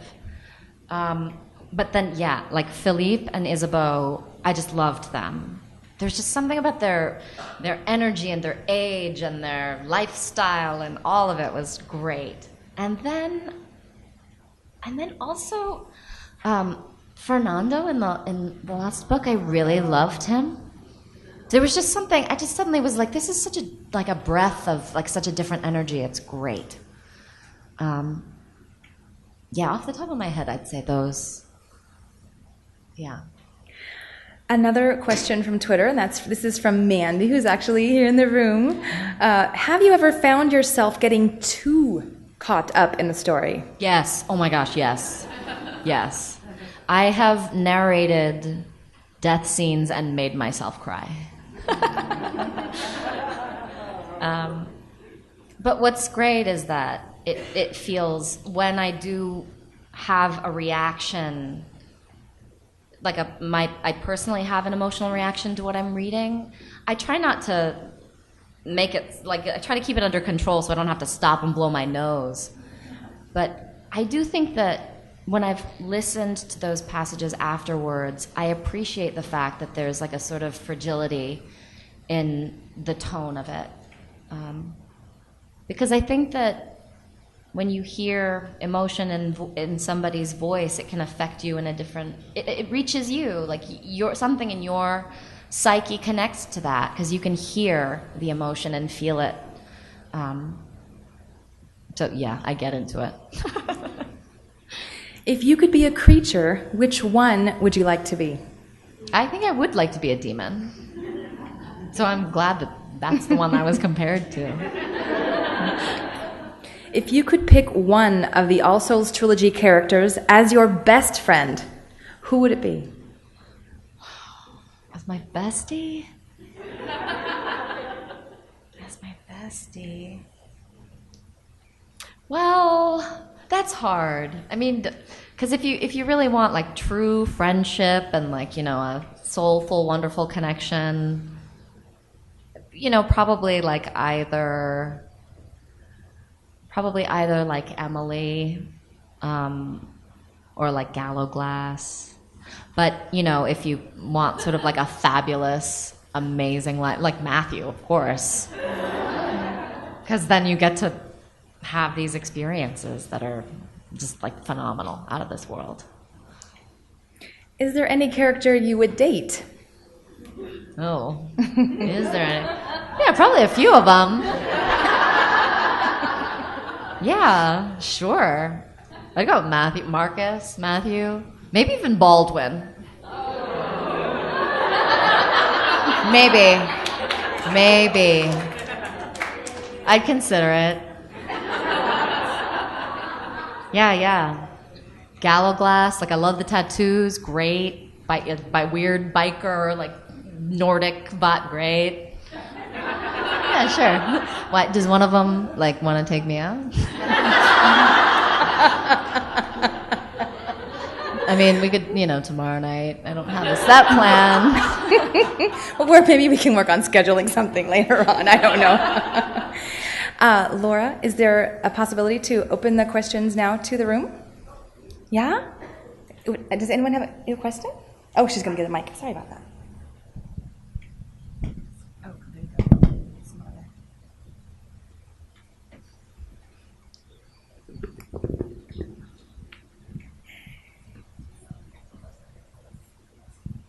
How invested you get in the story? I mean, I picture you. This is my own imagination. Picturing you done with Shadow of Night, and you're like, okay, that job is done.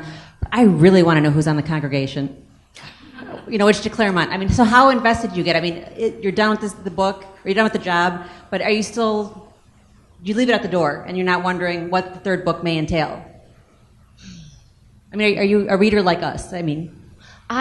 Well, it's interesting because since I started recording audiobooks, when I'm working on an audiobook, I have a really hard time just reading for myself for pleasure. Because also when I'm recording, I usually, after the day, I don't want to talk to anybody. I've just been speaking for too long.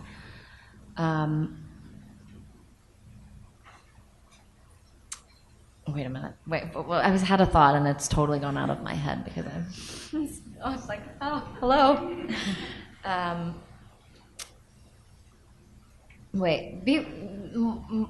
mean, I guess, do you mean like afterwards, does it stay with me and it's... I guess when each book ended pretty much on a cliffhanger, are you wondering what... I really wonder what happens next. Oh, yeah. Yeah, definitely. So you got something like we did. Yeah, definitely. The thing that I loved most about the books was like all the sort of like wonderful historical information. I mean, just learning about manuscripts. You see these beautiful pictures about, the way that monks or whoever used to make these lovely books on parchment and this and that, and to be able to like live in that world for a while was really, really wonderful. And some of the characters I didn't know until after the book. I was like, oh, that's a real person. I mean, most of them I knew. I think there was one in Shadow of Night that the book ended, and I thought, oh God, that was I hope that wasn't a huge mistake I just made. What I really wanted to know, I wanted to know about the book. That's what I wanted to know about. I wanted to know about like what those 3 pages were, what they looked like, and what were the contents of that book. What does it mean? That was the thing that I was the most like about, I think. Thank you. When you talked about recording Book of Life, it sounded like it was quite a marathon. What did you do to maintain the integrity of your voice across those just marathon days of recording so you had a continuous sound throughout the book? Yeah, well, I mean, I will also say I've always been lucky in that I don't have a lot of vocal problems. Knock on everything. I lost my voice once when I was sick, but I've done plays where I've had to scream at the top of my lungs, for like a good long time, and shout and do that sort of thing. But I have naturally, I'm just blessed with a sort of stamina. But there was a lot of like breathing before the day began to make sure that once we started, I wasn't running out of breath, because a lot of the sentences are long and circuitous, not in their thoughts, but they're dense. They're packed with a lot of information, and they sort of like, it's not like a straightforward sentence. There's something like heightened and poetic about it. Did you find a hard time getting the correct cadence to suit this series as opposed to some of your more contemporary readings that you do? Yeah. The Book of Life especially because, well, first because there was much more time between Book of Life and Shadow of Night than there was between Shadow of Night and A Discovery of Witches. So when I started Shadow of Night, it didn't feel like it was so long ago that I couldn't sort of jump back into some of the characters. But Book of Life, if I check my schedule here, it was at least 2 years, wasn't it? It was 2 years, I think, between recording Shadow of Night and Book of Life. And so that felt, there was a lot of prep work, going back through the old manuscripts, going back through the recordings, listening to myself, which is hard, and trying to remember those rhythms and cadences. And it's hard. That was definitely the hardest. But yeah, preparation-wise, breathing work, making sure that I have like the right things next to me when I'm actually reading, and then also prep work at home afterwards for the next day to make sure that it goes well, marking the manuscript so that I know who says the next line. I can just jump right into it, and I don't have to pause and say, wait, who's talking? Who's talking? I forgot. Yeah. Thank you.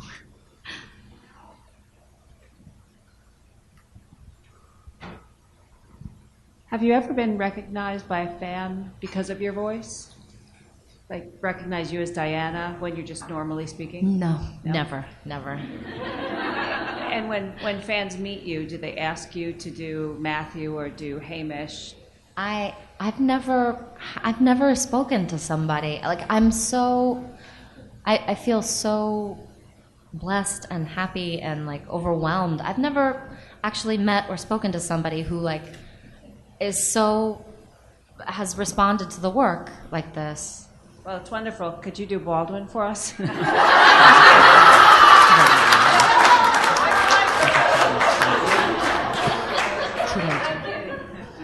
I mean, I have to look at the dialogue. All right, I won't. I could definitely like easily do like, Matthew and a couple of the mains, but.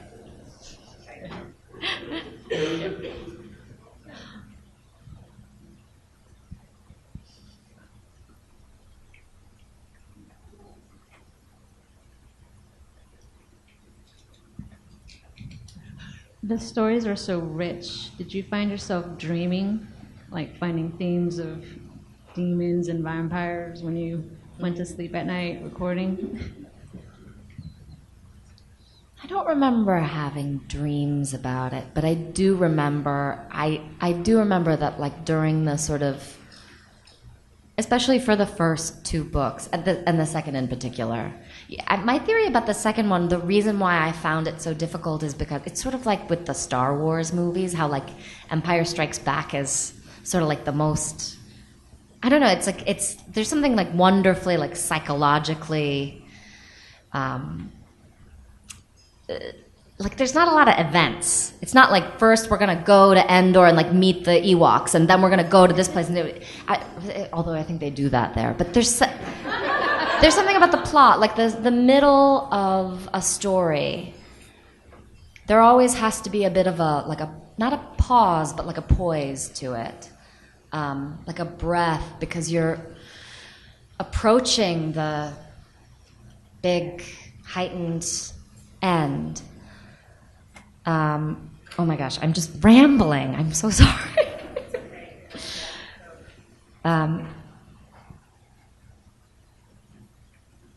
Yeah, I'm rambling. I'm sorry.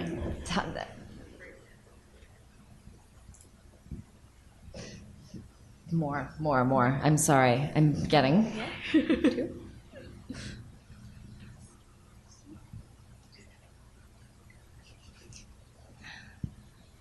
What piqued your interest in trying to even audition for the audiobook?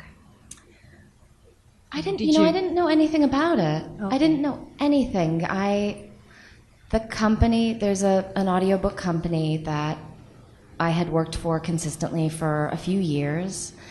And maybe Claudia, the woman who runs the company, maybe she was the one who had read the manuscript and knew Jenny might be good for this project.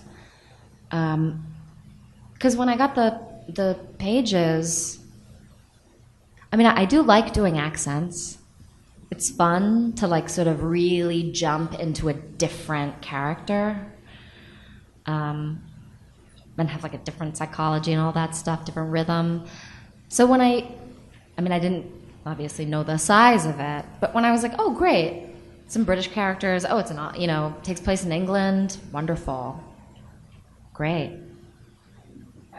I did not know what I was in for. I did not know. Oh yeah, and then when I got Book of Life, and I was like, oh my gosh, those accents, I gotta do some work, homework time. We have enough for one more question. And the lucky questioner is right here. So it's going to sound like sacrilege in this room, but I have not heard the audiobooks because I've always been more of I need to read the paper, hear everything, I'm the imagining same in way. my mind. I don't actually listen to a lot of audiobooks. Okay. I don't know if you should tweet that. Please don't tweet that. That might kill my career, reading. Sorry, please. That's right. But could you read something you mentioned? Could you read something so that for those of us that haven't heard? Yeah, sure. Let's see. It's all marked.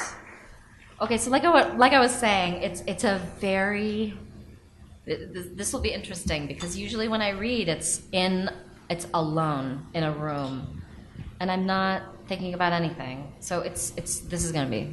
I'll be a little self-conscious. I'm sorry. Okay, let me just.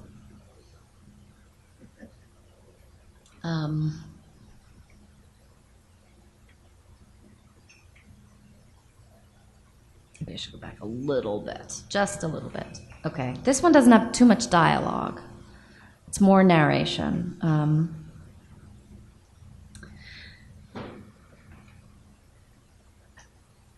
As my eyes swept over him, his own were fixed on me. From across the room they seemed black as night, staring up under thick, equally black eyebrows, one of them lifted in a curve that suggested a question mark. His face was indeed striking.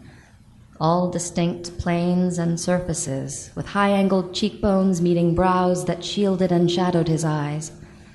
Above his chin was one of the few places where there was room for softness, his wide mouth, which, like his long hands, didn't seem to make sense.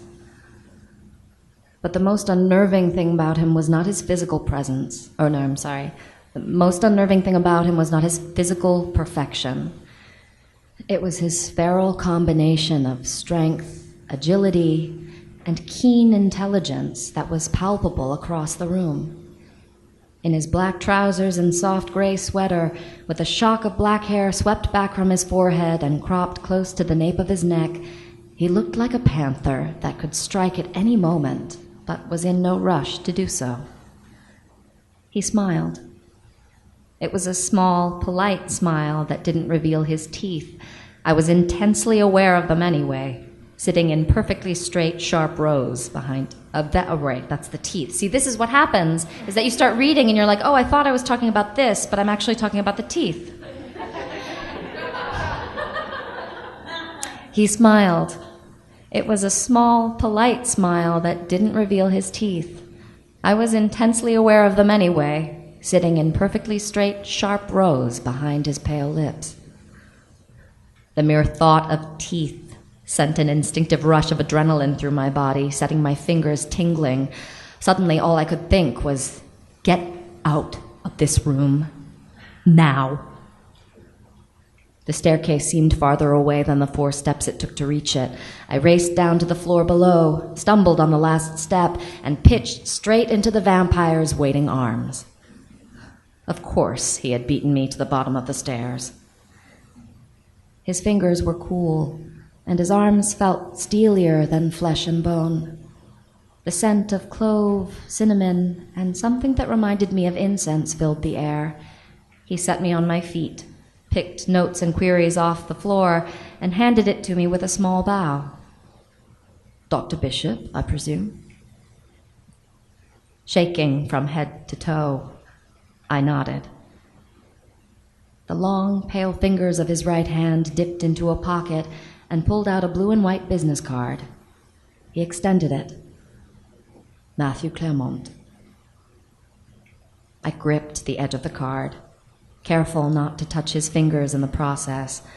Oxford University's familiar logo, with the 3 crowns and open book, was perched next to Clairmont's name, followed by a string of initials indicating he had already been made a member of the Royal Society. Not bad for someone who appeared to be in his mid to late 30s, though I imagined that his actual age was at least 10 times that.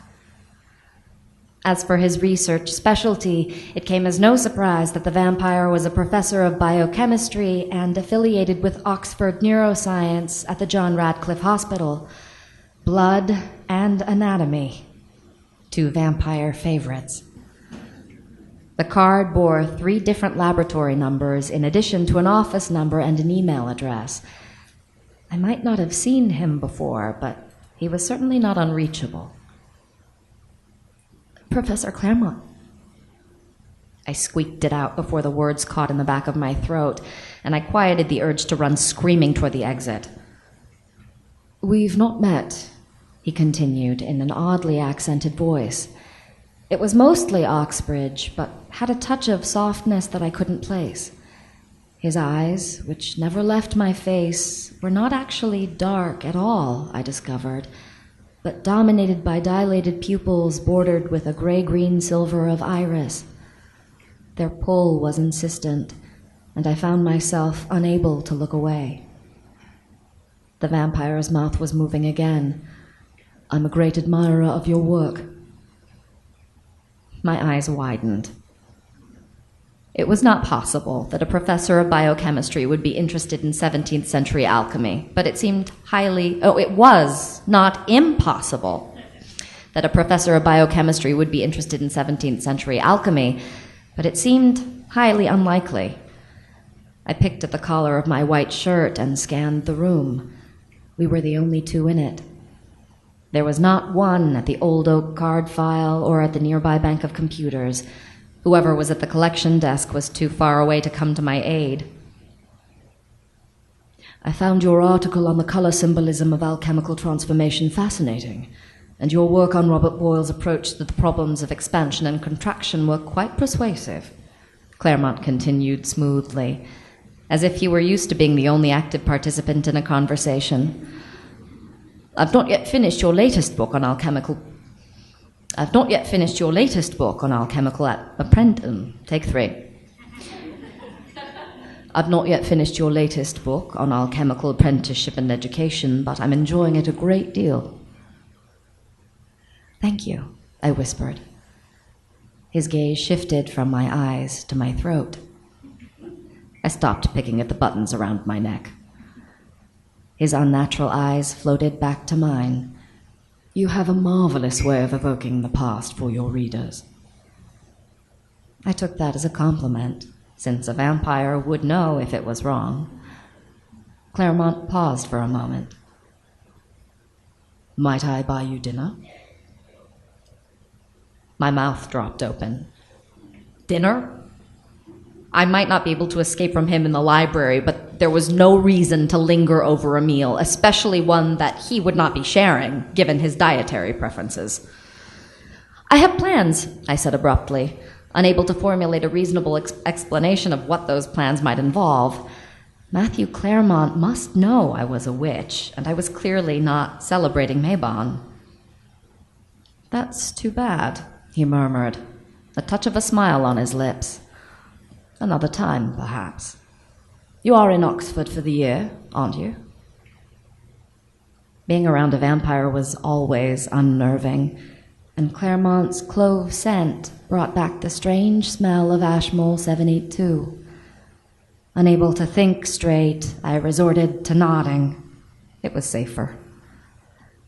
I thought so, said Clairmont. I'm sure our paths will cross again. Oxford is such a small town. Very small, I agreed, wishing I had taken leave to London instead. Until then, Dr. Bishop, it has been a pleasure. Clairmont extended his hand. With the exception of their brief excursion to my collar, his eyes had not drifted once from mine. I don't think he had blinked either. I steeled myself not to be the first to look away.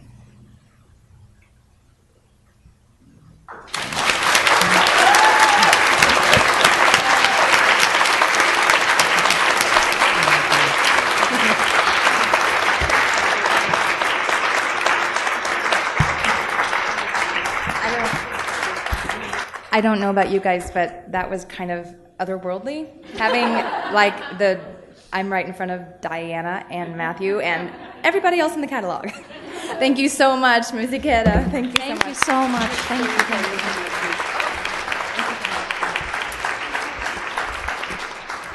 you. So I was in the back, kind of jumping up and down with everything Jennifer said. This is the first time I've ever met Jennifer.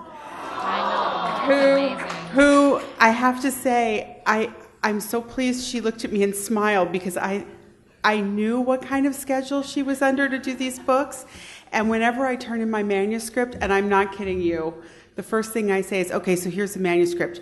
Is Jennifer's schedule locked down? Because I said, because this is not going to work if Jennifer can't record, right? And I'm always terrified that she's doing, a play somewhere and is not going to be able to read the books. So literally, that is the first question I ask after it goes in. I don't even care what the publication date is. I just want to know if Jennifer's available to read the audiobook. And the other thing is that I knew from the minute I heard her voice. I listened to all the audition tapes, and the minute her voice came out of my speakers, I had the phone. And I said, this is her. This is absolutely her. And so much so that now when I write, I hear her voice in my head when I'm writing. So that's when you know someone has got it right. So thank you so much.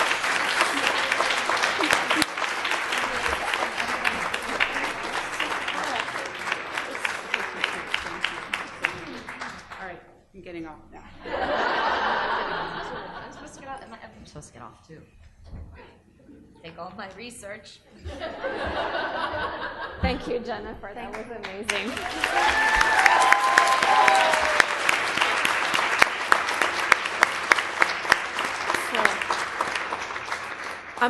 I know I'm standing between you at lunch, so I'm going to get out of the way really quickly, but I just want to ask one favor to the fantastic crew. Francisco, thank you for bringing this convention live to 5 different time zones.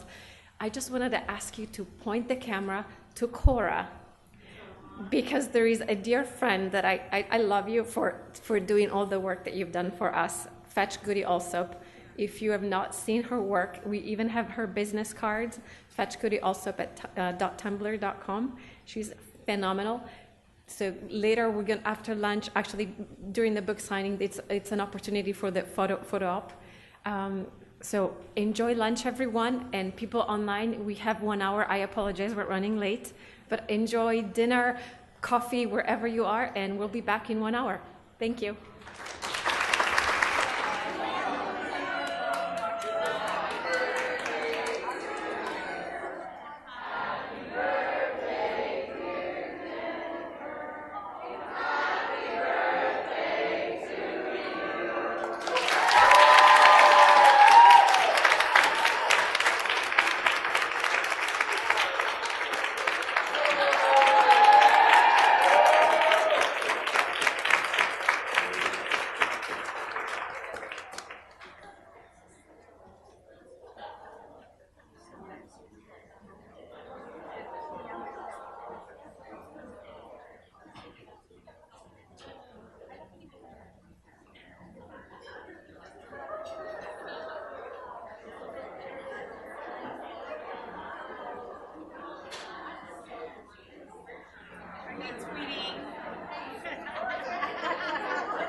Thank you. I'm trying to go ahead.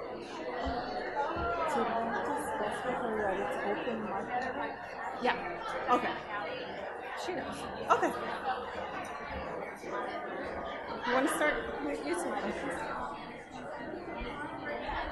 Hello, everyone. Kind of loud there. So, once again, happy birthday, Jennifer.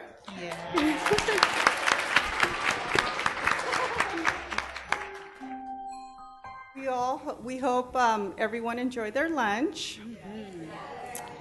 And now we have another treat. We would love to introduce a person that really needs no introduction, but a person responsible for this beautiful gathering, the one that with her brilliant writing introduced us to so many amazing characters, took us on an adventure through time and a journey of love, the one and only Deborah Harkness.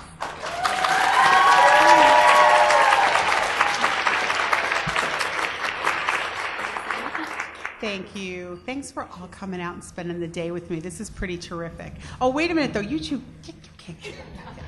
Okay, so the first thing I want to do is I want to thank these two.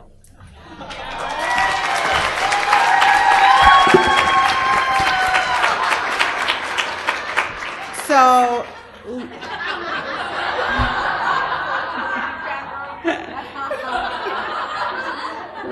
when Laura and Karen came up with this idea to do this con, I remember I said, but who will go to it? That was my first question. And people will go to it. And here you all are. So they were right. And hello to everybody who's online watching. There's probably twice as many of us, at least, all told. And then I thought, well, who are these amazing women who've come up with this idea? Because, I have ideas every now and again, but I don't put on whole events like this. And I don't know about you, but as the plans for this event got unrolled and unfolded, I was just blown away by Laura and Karen's attention to detail, to their amazing eye for how to make this thing so perfect, and the wine tasting, and Jennifer being here, and Thomas being here, and just absolutely everything, Cora being here. So, they just pulled in all of these amazing people, and it was their faith that this event could really happen and take off and become a real thing that is why we're all here. It's really not about me, because I just sat by with wonder and went, oh my God, this is happening. So thank you to both of you for making this dream a reality.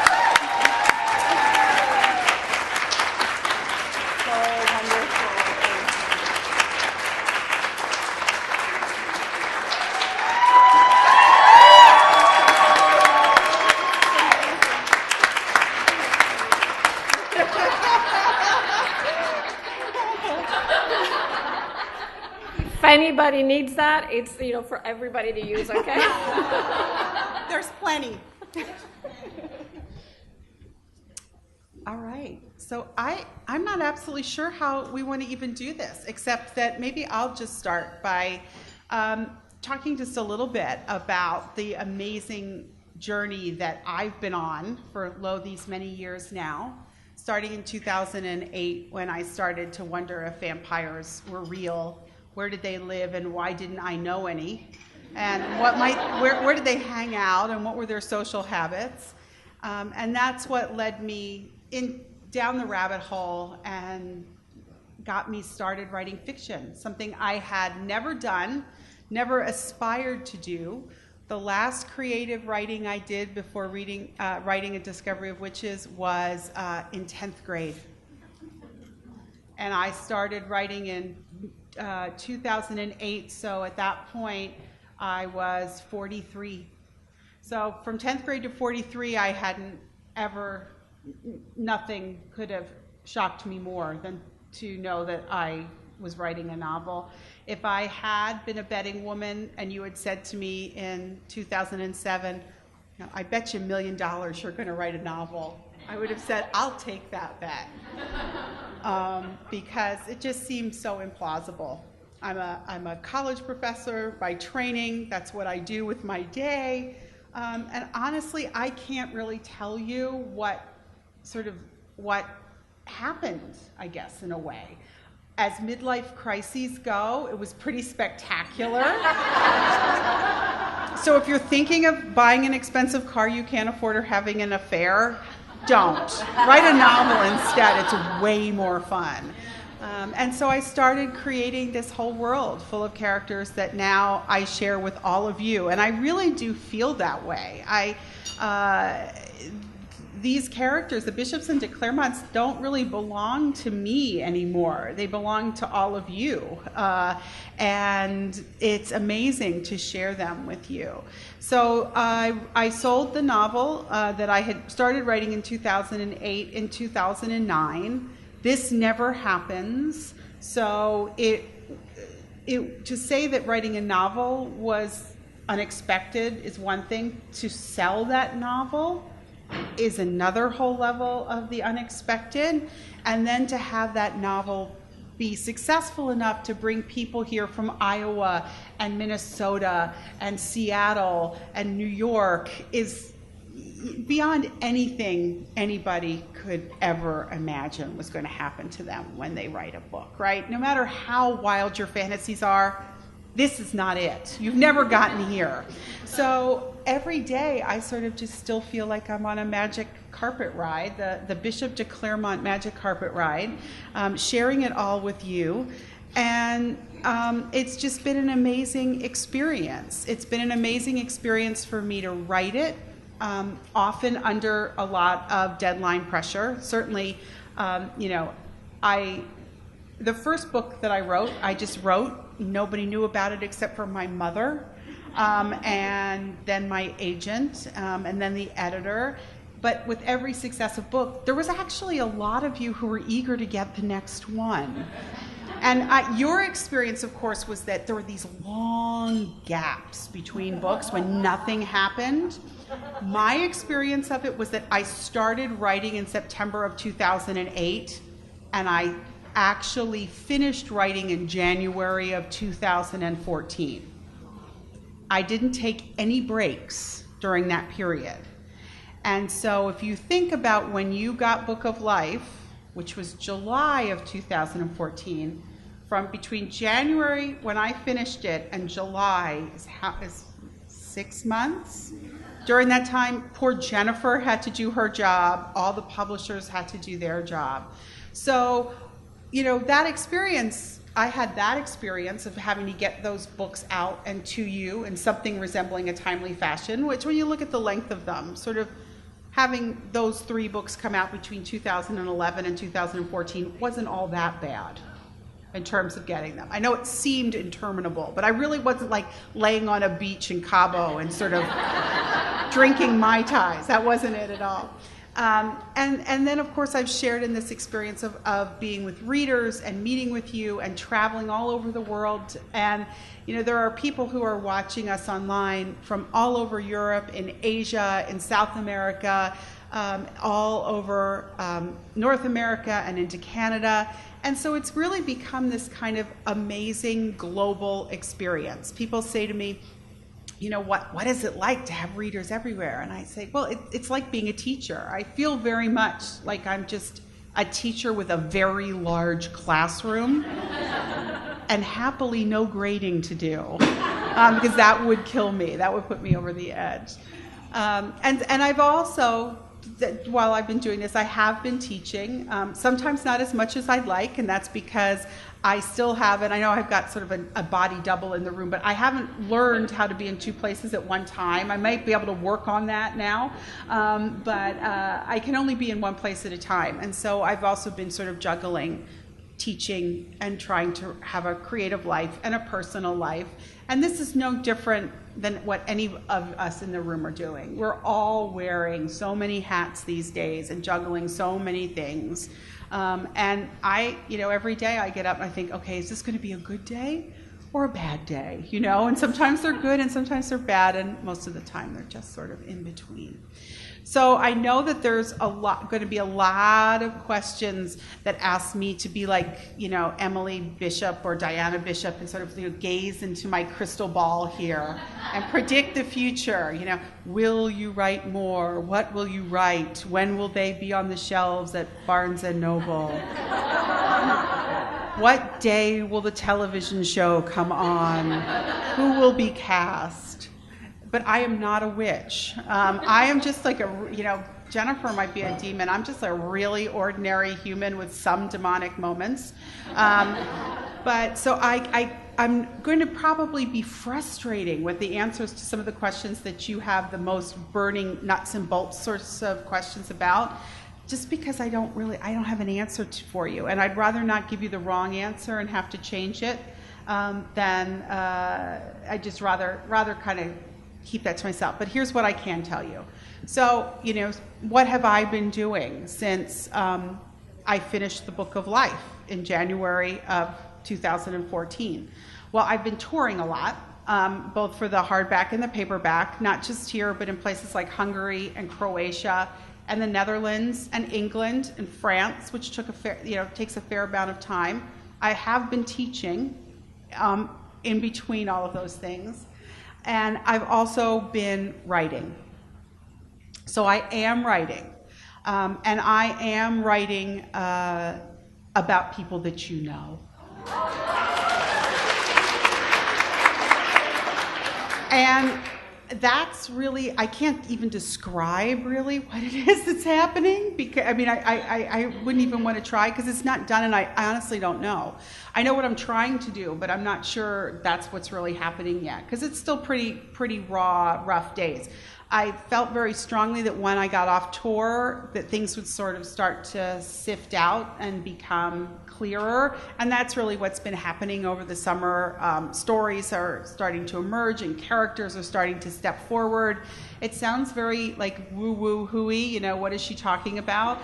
Surely she knows what she's going to do next, but it's really true that I don't really know where the stories come, and I have to sort of be okay with waiting until those stories come forward. And that's what you want, because that's how we ended up with the All Souls trilogy, was by going through that writing process. So I'm not sure where it's going, but it's going.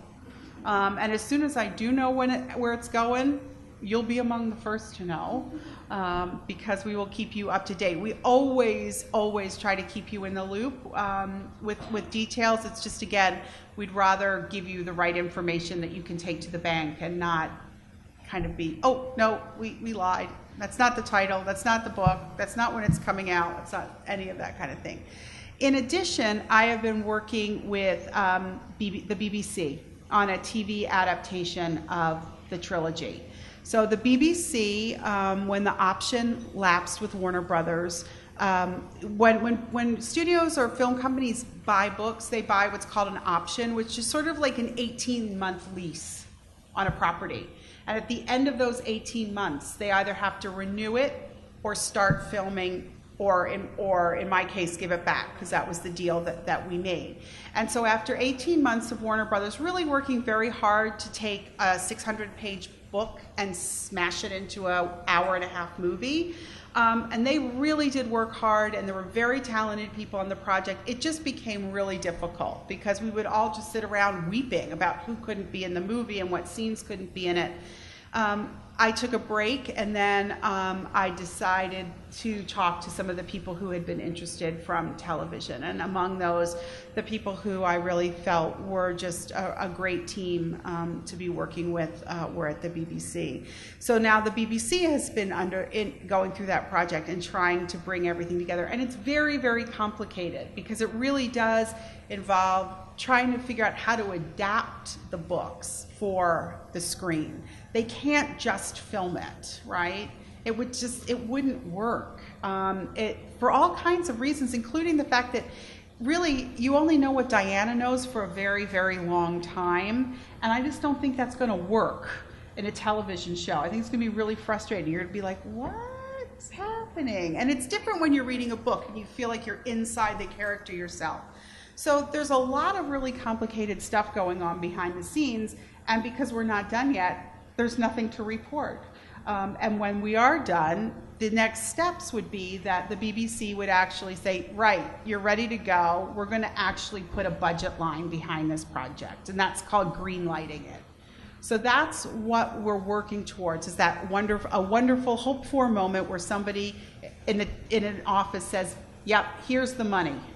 And that's the moment where we would start talking about cast and writers and where will we film it, and when, and if we do all those things, what does that mean in terms of when they would finish, when they would edit, and when it would go on. So over the next 6 to 9 months, I'm guessing there's going to be a whole lot of announcements of various and sundry sorts.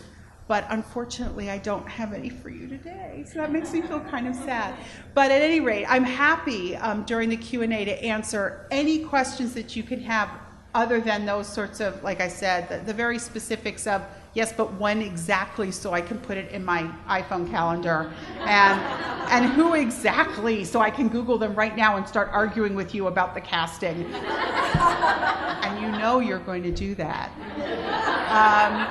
I don't have for you. So with that, I'm going to turn the mic over to you guys, because really this is your opportunity to ask me questions and to talk and to think. And so I don't want to keep talking. I want to actually turn things over to you and let you guys start talking. All right, the first hand that I saw. Yes, ma'am. Hang on. Hello? Oh. My question is, as the BBC greenlights this series, will you have will you retain the decision to who you are going to cast? Okay. Or are they going to, is the director, or are they going to, they have, will you retain full control of who's being cast? Okay, so this is a great question. In my experience, none of us has full control over anything.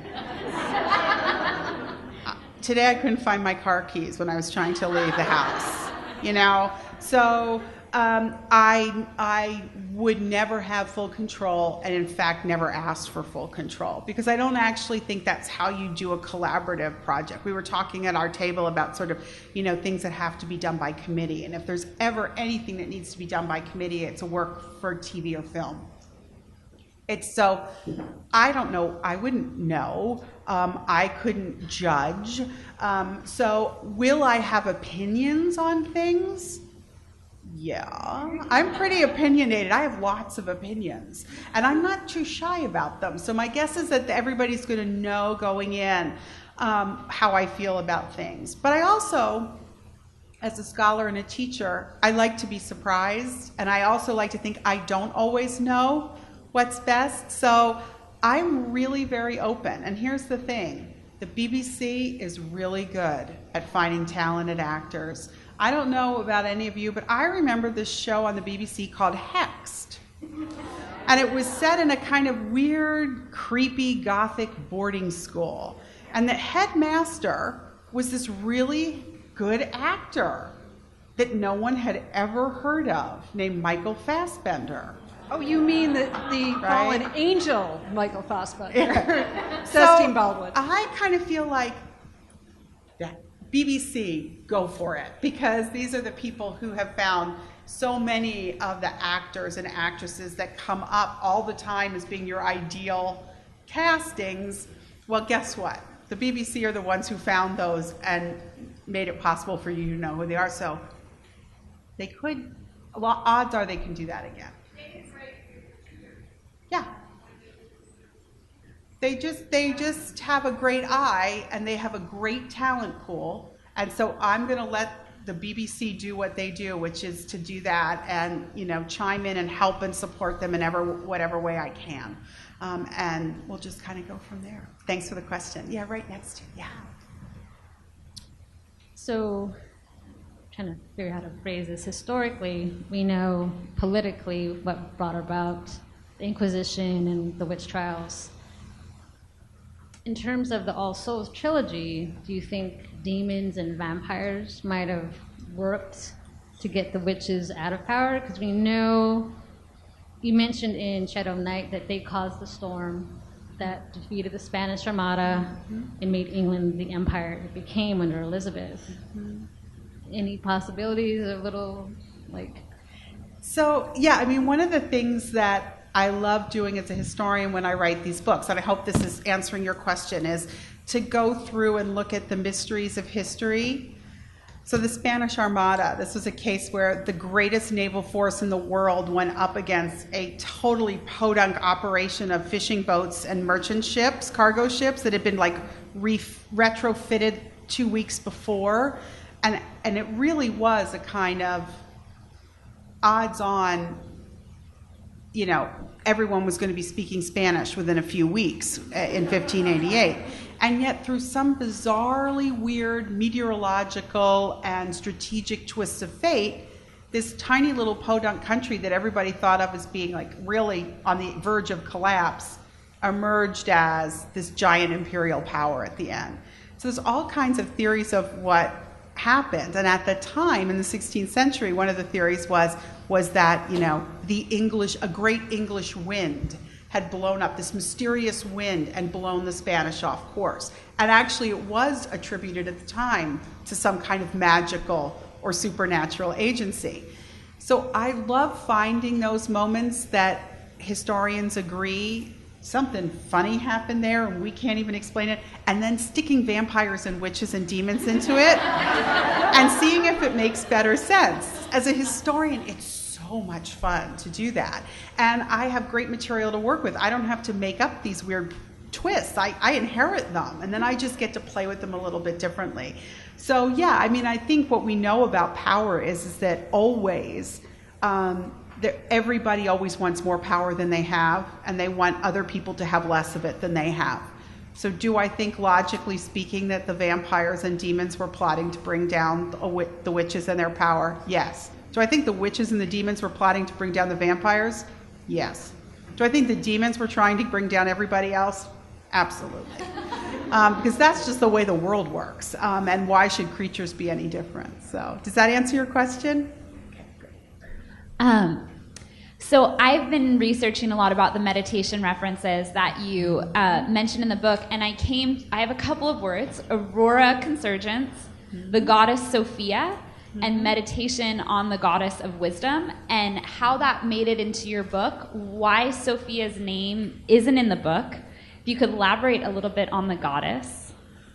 Okay, so Sophie is in the book, though.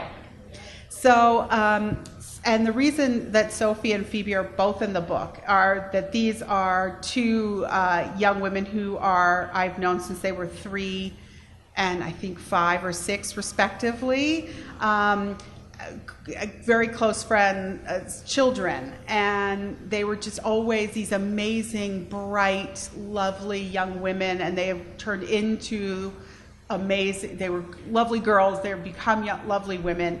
And so the reason we have a Phoebe and a Sophie of any sort, and even as a child, Phoebe and Sophie loved to know what the meanings of their names were. Like, I think Phoebe could tell me about the moon goddess when she was 4, you know, and sort of, you know, I'm named after the moon goddess, Belle Phoebe, and, you know, we'll go through the whole thing. So, wisdom, I mean, the Aurora Consurgens and the kind of the figure of wisdom as a kind of an interlocutor or conversationalist in a lot of alchemical texts was just a very common sort of trope. And one of the things I try not to do is beat you around the head and ears too much with this sort of thing. But, you know, I do really think actually being smart is sexier than not being smart. And so there is a sort of celebration of wisdom and wisdom traditions and books and manuscripts and all of these things that sometimes you go around in modern culture, you do start thinking maybe these are endangered species.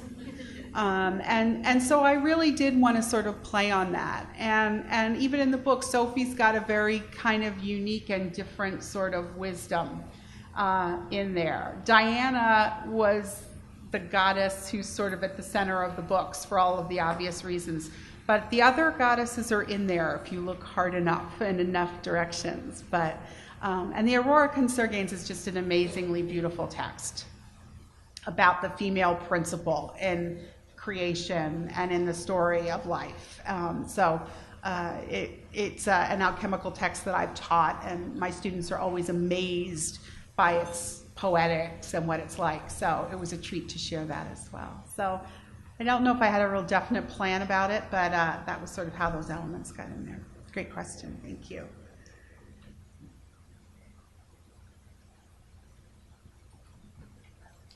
Hi. There's a lot of science in your book, and sort of, I know you come from a history background. What was your experience with relating and finding and researching that sort of material that's sort of a little bit different from the historical alchemical aspects of the story? Oh man, is it different? Yeah, the science. So, when I started and I was writing and I was thinking that this was all going to be one book, and I thought it would be so cool if I could sort of just play around with genre, and maybe the first part of the book would be more sort of fantasy, and the second part of the book would be way more historical, and the third part would be way more like science fiction. I thought that'd be great. And so I started, and I got deeper and deeper and deeper, and then I sold the first book. And in the first book, I write a lot about the history of science, and in sort of very general ways about sort of modern science.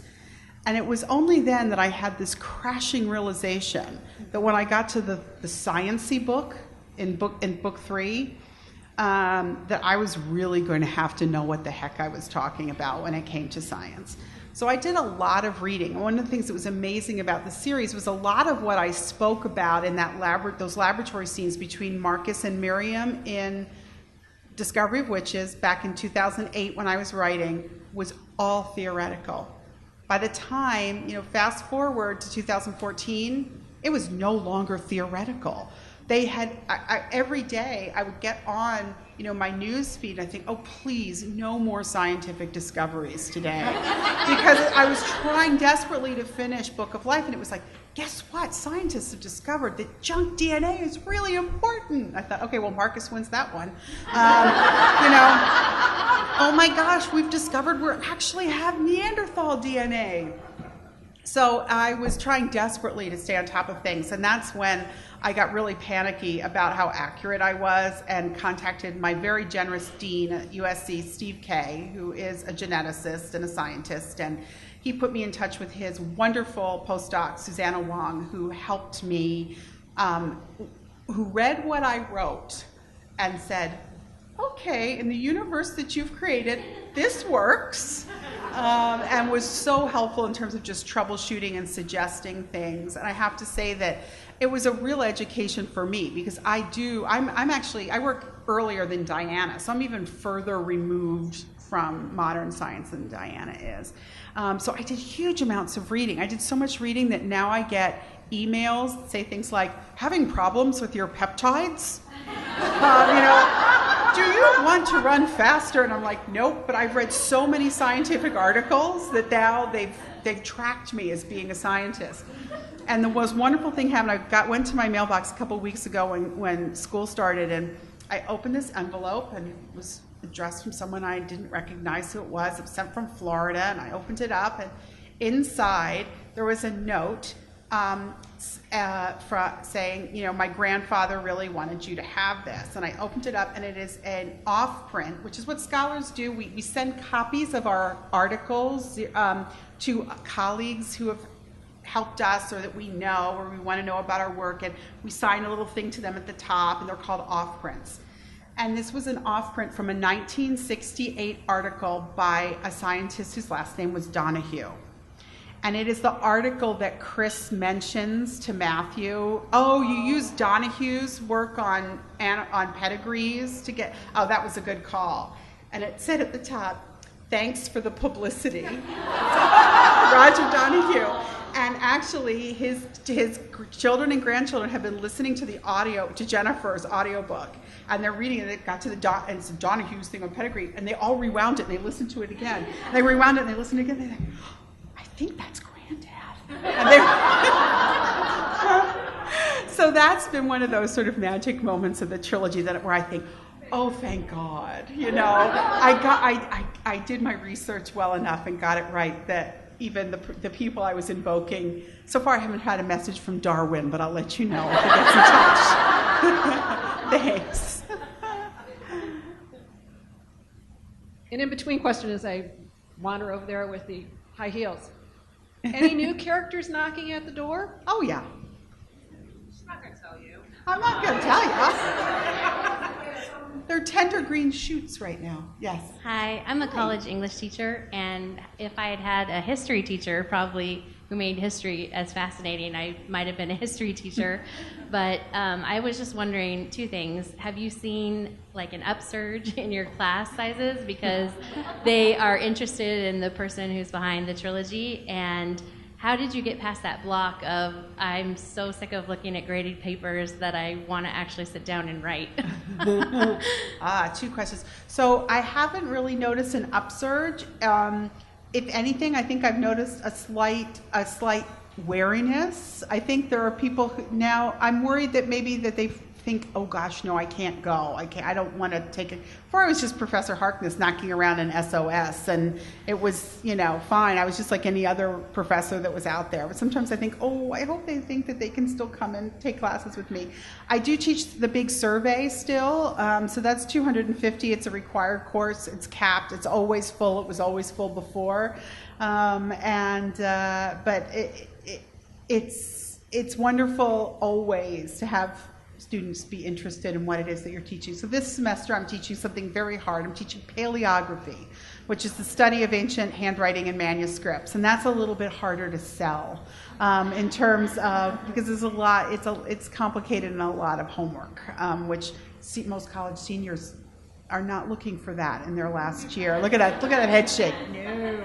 Right, so I have a pretty small group for that. As for the grading versus writing, and I know I'm imagining there are other writers in the room or other aspiring writers in the room. And, as far as I'm concerned, if you put pen to paper or fingers on a keyboard, you are a writer. The only difference is that I'm an author in that I have a book with covers, that they're selling out there. But we're all writers. And writers, it's just hard. It's never easy. It's very rarely kind of 100. Sometimes it's fun. I had a lot of fun writing the bundling scene in A Discovery of Witches. That was the fastest writing I ever did. It had hardly any edits on it, and that was fun. That was really fun. Other things, the end of Book of Life, I just wept for days and days and days because I was saying goodbye to all these characters I'd been with for so long.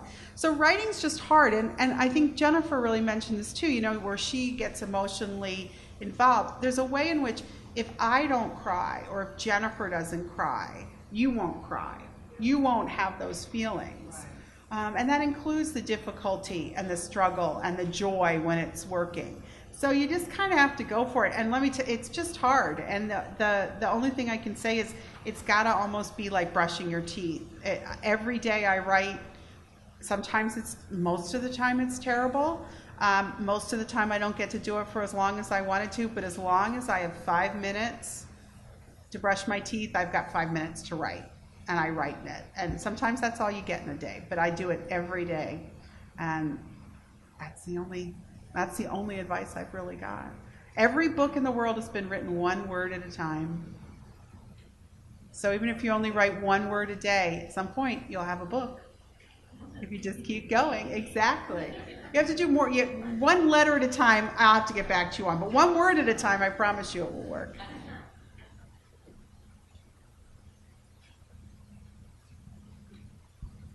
If you can, do you have your favorite characters, the one that you love and the one that you hate? My favorite character is Philippe.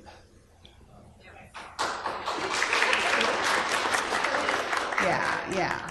We were talking about this at lunch a little bit. He is really the center of my world in all kinds of ways. And he's the center of gravity in this story. I love him. I find him aggravating in the extreme because he plays his cards very close to his chest, even with me. Whereas Matthew's like a lot easier. He's a pain in the neck, but he's a lot easier to figure out than Philippe is. So he's my favorite because I like a challenge. In terms of characters I really don't like, everybody expects me, I think, to say Benjamin. But actually, the one I really don't like is Gilbert. Yeah. I mean, Benjamin is just sort of unapologetically evil. And takes, on a kind of personal level. And I can kind of get that in a way. But Gilbert is like the dark side, it's like the flip side of Philippe. He's got that same sort of creepy, strategic, long-term, successful thinking going on. But I don't like what it's motivated by. In the same way, and I find it harder to understand how somebody like him could sort of operate than somebody like Benjamin. So he's the one who I like the least. Good question. Very good question. First of all, I want to say thank you for taking us on this wonderful journey You're that you shared with us. But my favorite characters are Philippe and Isabel. I'm in love with them. And will there ever be a short story on Isabel and Philippe? Probably not. When have I ever written anything short? Well, a big book on Isabel and Philippe. I mean, I think you have a better shot of asking for a long story about Philippe and Isabel than a short one. I can't even, I have to know a lot more about the characters than you all do, because I couldn't write about them the way that I do if I didn't know a lot more than I was revealing at any moment. But it's way more than would ever fit into a short story. So, we just have to hope that at some point, Miss Isabel or Mr. Philippe steps up and says, okay, step aside, all the rest of you, it's my turn. And to sort of share that, because I think it would be amazing. I agree with you. I think their relationship is amazing. I think what you found out about their relationship in the third book probably makes you only want to know more about their relationship. But I think it'll be a really complicated story. But we need it. Okay, I know. And all I can say is, I'm writing as fast as I can. I will wait. Yeah. But like I said, I would look for a long story before I bet on a short one for those two. Okay. If you give me a short one, I'll take it. Okay. Perfect. Thank you.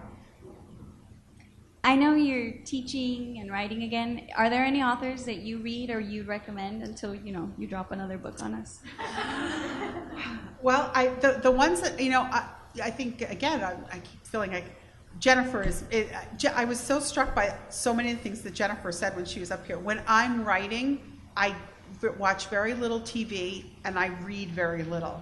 And that's because I have my own stories playing in my head, and they're, to me, more interesting than NCIS or whatever or other books. But I can tell you that over the summer when I was on tour, I was reading, and I read two things that made a really deep impression on me. One of which was I read a wonderful set of a book that's the beginning of a trilogy called A Darker Shade of Magic by V.E. Schwab.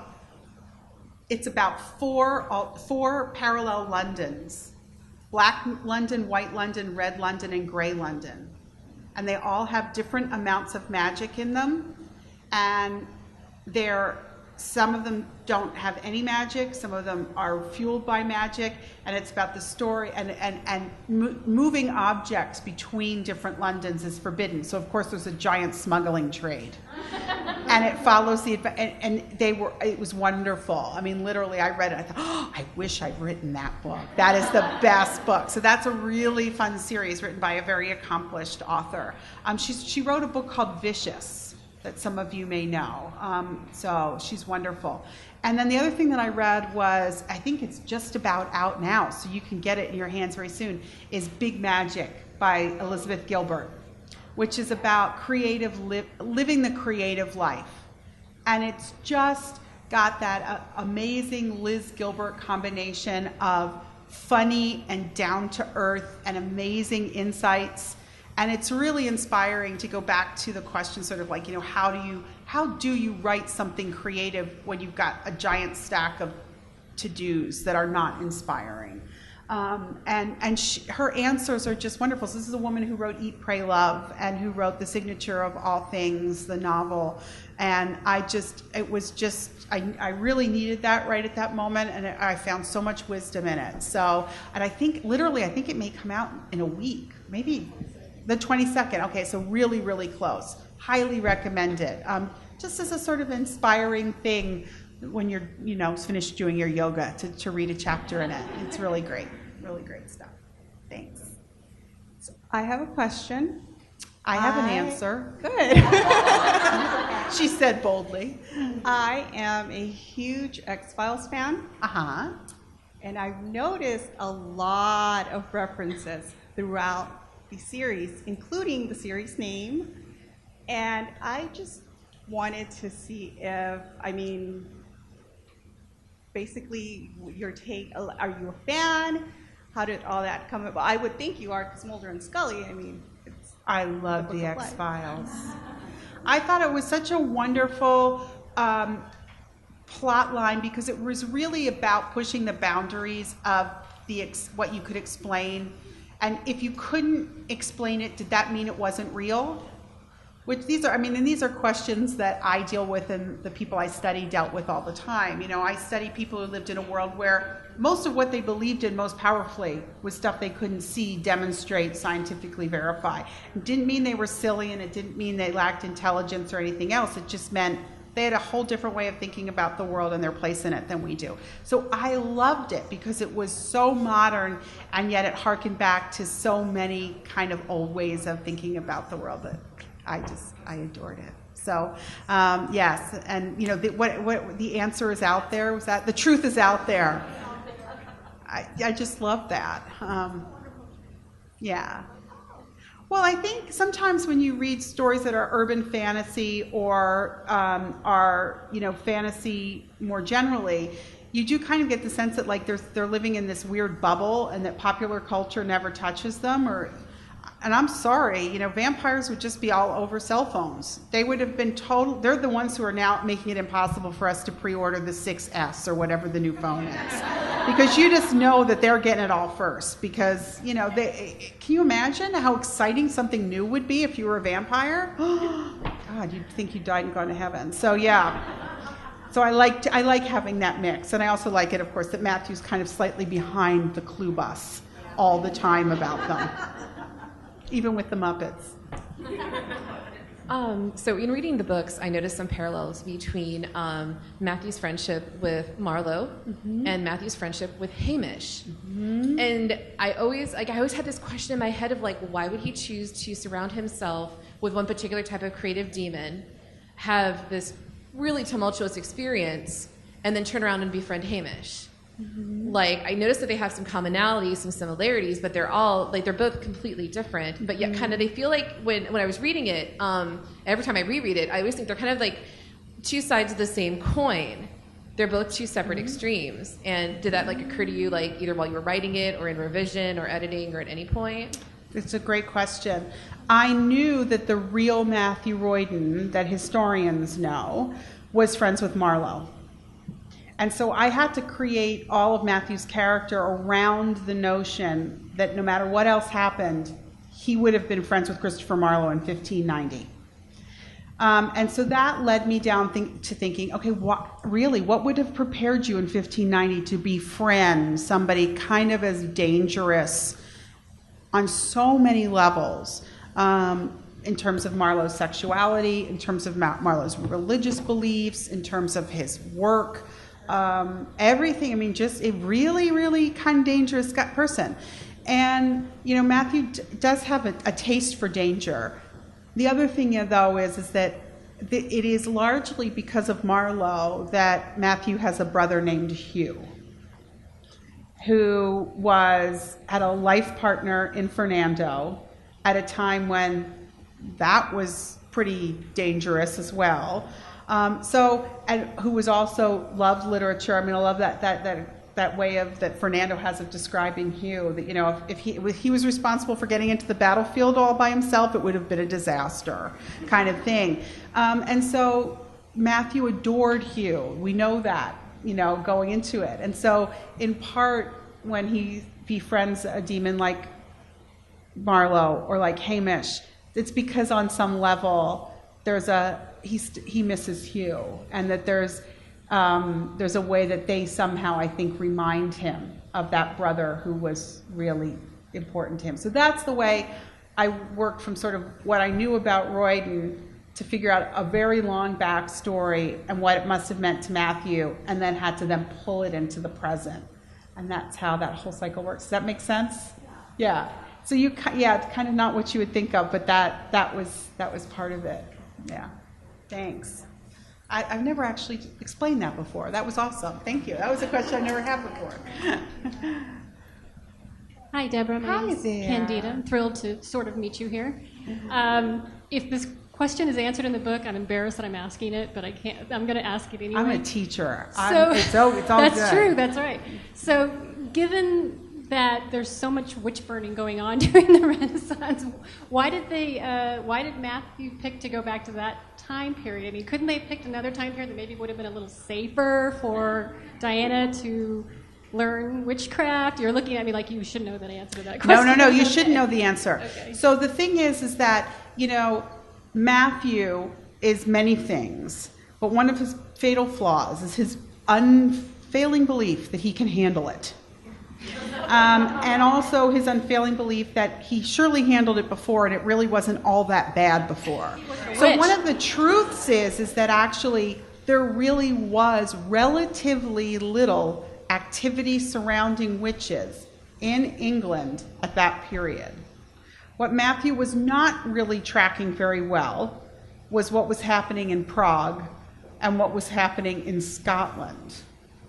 And that's why he's thinking, when Gallowglass comes in and he's going, oh God, yeah, Chester, the north of England, oh God. I mean, he's thinking, what's the best case scenario? Here's a place where I was powerful, where I had a close circle of friends, where at least she can speak the language, where at least she knows something about the period. It's as good as it's going to get, where at least I can kind of think I can handle this. But of course, what he's not taking into any account of all is the last time he lived through that, he didn't have a witch next to him. And that's going to be problematic. But bless him, bless his heart, he just thinks, this too will be okay, because I'm Matthew de Clairmont and it's going to be okay. All evidence to the contrary. So yeah, and it was important for me to go back to that moment because it seemed like otherwise it really was a sort of a very particular moment where witchcraft was interfering with politics in a specific way that kind of related back to the covenant. I mean, the reason they were all so exercised about those witches in Scotland was precisely because they were meddling in politics. So it fit with sort of the general themes, and that was where we ended up. So yeah, could have been a different period, but then we wouldn't have had the same story at all, I think. Because I knew we had to go back to 1590 from the very beginning because of Matthew Royden. So we would have lost all of that. I don't know what we would have ended up with, but yeah, good question. Very good question. Hello again. I have more questions. Where are you? Oh, good, there you are. One, how do two demons raise a witch daughter when they know nothing of witchcraft? And then when Diana does eventually pass on, what happens to the book of life? Do the twins inherit it? So how did two demons raise a witch daughter? Which are you thinking about, Sophie? Okay.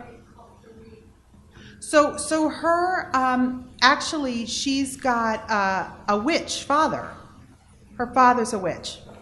So it's that she actually came out with her recessive genes, essentially. And that's so that what they were prepared for was either a normal human child or a witch, and they got a demon instead. And then what we know about that father is that he slowly went mad, lost control, which you can read as sort of the more demonic side of him coming out. So I think that they had a grasp of what it was to be a creature, for sure. But they were not prepared for Sophie in any way, shape, or form, which is how a lot of parents feel, but more so in their case, I guess, in a way. As for what happens to the book, I know what happens to the book, but I'm not going to tell you what happens to the book. That's one of those things that, not ready to share that with the class today. But again, I kind of had to know that to be able to finish the trilogy, the way I did. I have to know the backstories. I have to know the stories that go on and how those end, or the trajectories. It's like the angles would be all off at the end of the book. So yeah. Sorry. Deb, thank you so much. You're so welcome. Everybody's going to get a chance to talk to you that are here to sign. So if I'm you've got not more going questions, anywhere. Deb always answer them. So. Exactly, and it's not like I'm not online in like 100 different places for you to find me. And it really is me, for those of you who are wondering, on Twitter and Facebook and Instagram and Tumblr and you name it. And on Tumblr, you can actually send me a question. And if you don't want me to answer it publicly, I just sort of won't. But yeah, I mean, I'm in lots of places, and I'm sort of a professional question answerer, so that I'm happy to do it. But I just want to seriously also, I just want to take a minute to really thank you all, because so many of you have been generous and shared with me stories about how these characters and what they've been through have touched your lives, have made a difference to you. As an educator, all I ever want to do is make a difference. That's what teachers do. That's why we do what we do, is to make a difference. I never imagined I would ever make a difference on this kind of scale, but it's a privilege to do it.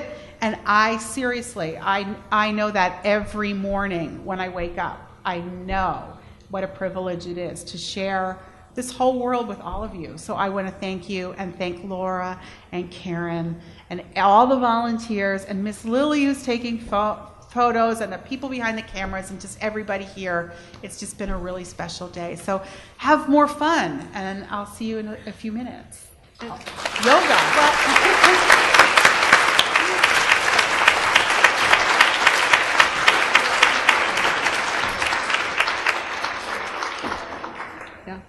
And Deb, on behalf of all the fans, we want to thank you, because I think every one of us has found new friends because of your books. And Margaux's going to make us do more work now. Yep, that's what I do. So, same bad station, same bad song. Everybody, yeah. No, it's hopefully a good station and a good song. What an amazing day this has been. So this is our last yoga session of the day. For this one, if you can stand, if you have flip-flops or something on that you can kick off real easily, I would, get your feet in the sand/carpet. And we're just going to do a couple of poses. We're going to talk each of them through, and these are all inspired by the books. So we're going to start out with Goddess Pose, that we all know. So feet wide, knees bent. First finger and thumb together. 5 deep breaths. So root down into your feet, lift up through the crown of the head. You got a couple more to go. And try to find a peace with it rather than a struggle. Yeah, last breath. Good, and then up. So coming back to that crescent pose, so left foot back, right foot forward. Arms come up. Now we're going to take it for fun with the bow and arrow. So left arm forwards, right arm back. Remember your desire. Ooh, I feel like you're all going to attack me. Go past me, right? So your desire, inhale, exhale, release your arrow. See you hitting your target. Good, and then step up. And switch sides. So left foot forwards, right foot back. Get into your bend. And then other side, right foot forwards, right arm forwards, left arm back. Look at your arrow. Inhale and exhale, release. Good, step it forwards. Feet wide, right foot out, left foot in. So your heel to arch, and then little bend in your right knee. And this time we're going to kind of propel her. So it's like you're in battle, right? You've got to get an arrow, pull, release. Again, another one. Pull, release. You got 2 more. Another one. This also opens your shoulders. Pull, release, and last one. Don't hit anybody. Pull, release. Good. Switching to the other side. Load your arrow. Pull, release. Load your arrow. Pull, release. Load your arrow. Pull, release. Last one. Load, pull, release. Go ahead and step it in. Shake it out a little bit. And what kind of earth witches would we be if we didn't try a tree pose? So I think that's essential. So let's start by grounding into the right foot, lifting your left leg up. And so baby tree pose, more like sprig. You could take your foot right to your ankle. You can move it up to your calf. Yeah, you can hold on to a chair or something. Or you can bring it all the way up to your inner thigh. And then hands together, either one. Baby tree is fine. And then hands together. And do you know that trees have roots twice as tall below them? I know, fun fact. So think about your roots going really, really deep down into the earth, like twice as tall as you. And then lift up really tall through the crown of the head. And then sprout your arms up. And now we're the Arbor Diane. Look up, reach up, a breath, 2 breaths. Feel that connectedness, the root to the rise. Big inhale. Exhale, release, do a shake. And switch to the other side. So either to the ankle, to the calf, or all the way on the thigh. Ugh. Hands together. Gaze down will be more grounding, challenging. This is a little hard after wine. Looking up, those two things don't go together. Maybe lifting the arms, sprouting your branches. Take a couple of breaths. Again, root down to lift up. We need to stay grounded. And then gentle release. Do a little shake. And then please sit down in your seats for just a little meditative treat. So sit in your seats. We're going to take Prana Mudra, which is the mudra that Matthew teaches Diana when she's trying to calm down. So this is a good one to do at night or anytime that you just want to calm down. So you're taking your ring finger and your pinky finger together, and then you're connecting them to your thumb. Your peace fingers are together. Yeah, you got it. So the last 2 fingers touch the thumb, and the peace fingers are up, and then you're going to place your hands kind of down in your lap. And then root down through your feet, lift up tall through the crown of your head, and then either close your eyes or focus your eyes just on one point, on the floor or down in front of you or even on your cheeks, so that your gaze is kind of down or kind of internal. And then start to connect with your breath again. So in and out through the nose or any combination of nose and mouth. And then again, tap into that desire that you maybe thought of earlier.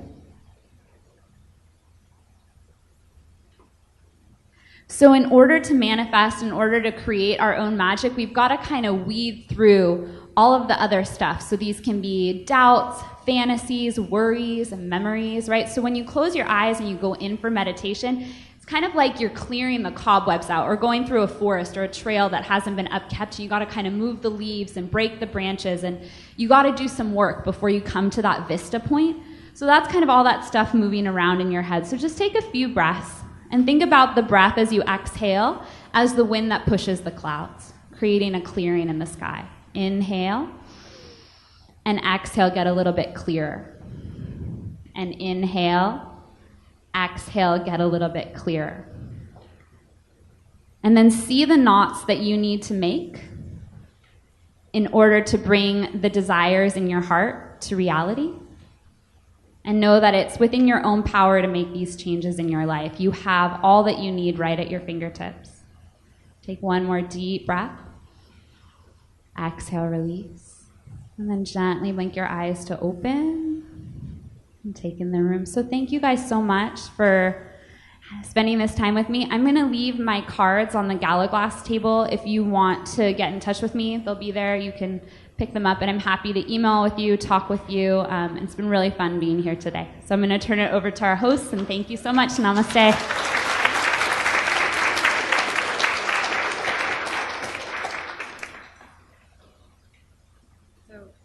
Thank you, everyone. Again, apologies. We're running super, super late, especially apologies to the ones in the UK because I think it's almost midnight there.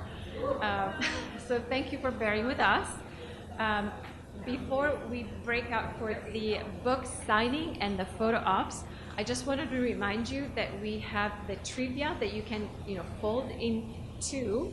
We're going to put them in the bag. We're going to collect them, and we're going to announce the winners during the book signing. For people online, we're going to announce the winners tomorrow. For BBC All Souls Watch, we're waiting, okay? Thank you, everyone, for being here. Time has flown by. I feel like maybe a time walker was nearby because the time went by in a blink of an eye. And this has been as much a treat to us as we hope it's been for you all. So thank you for celebrating with us. And thank you to Jennifer and Deborah. And Thomas.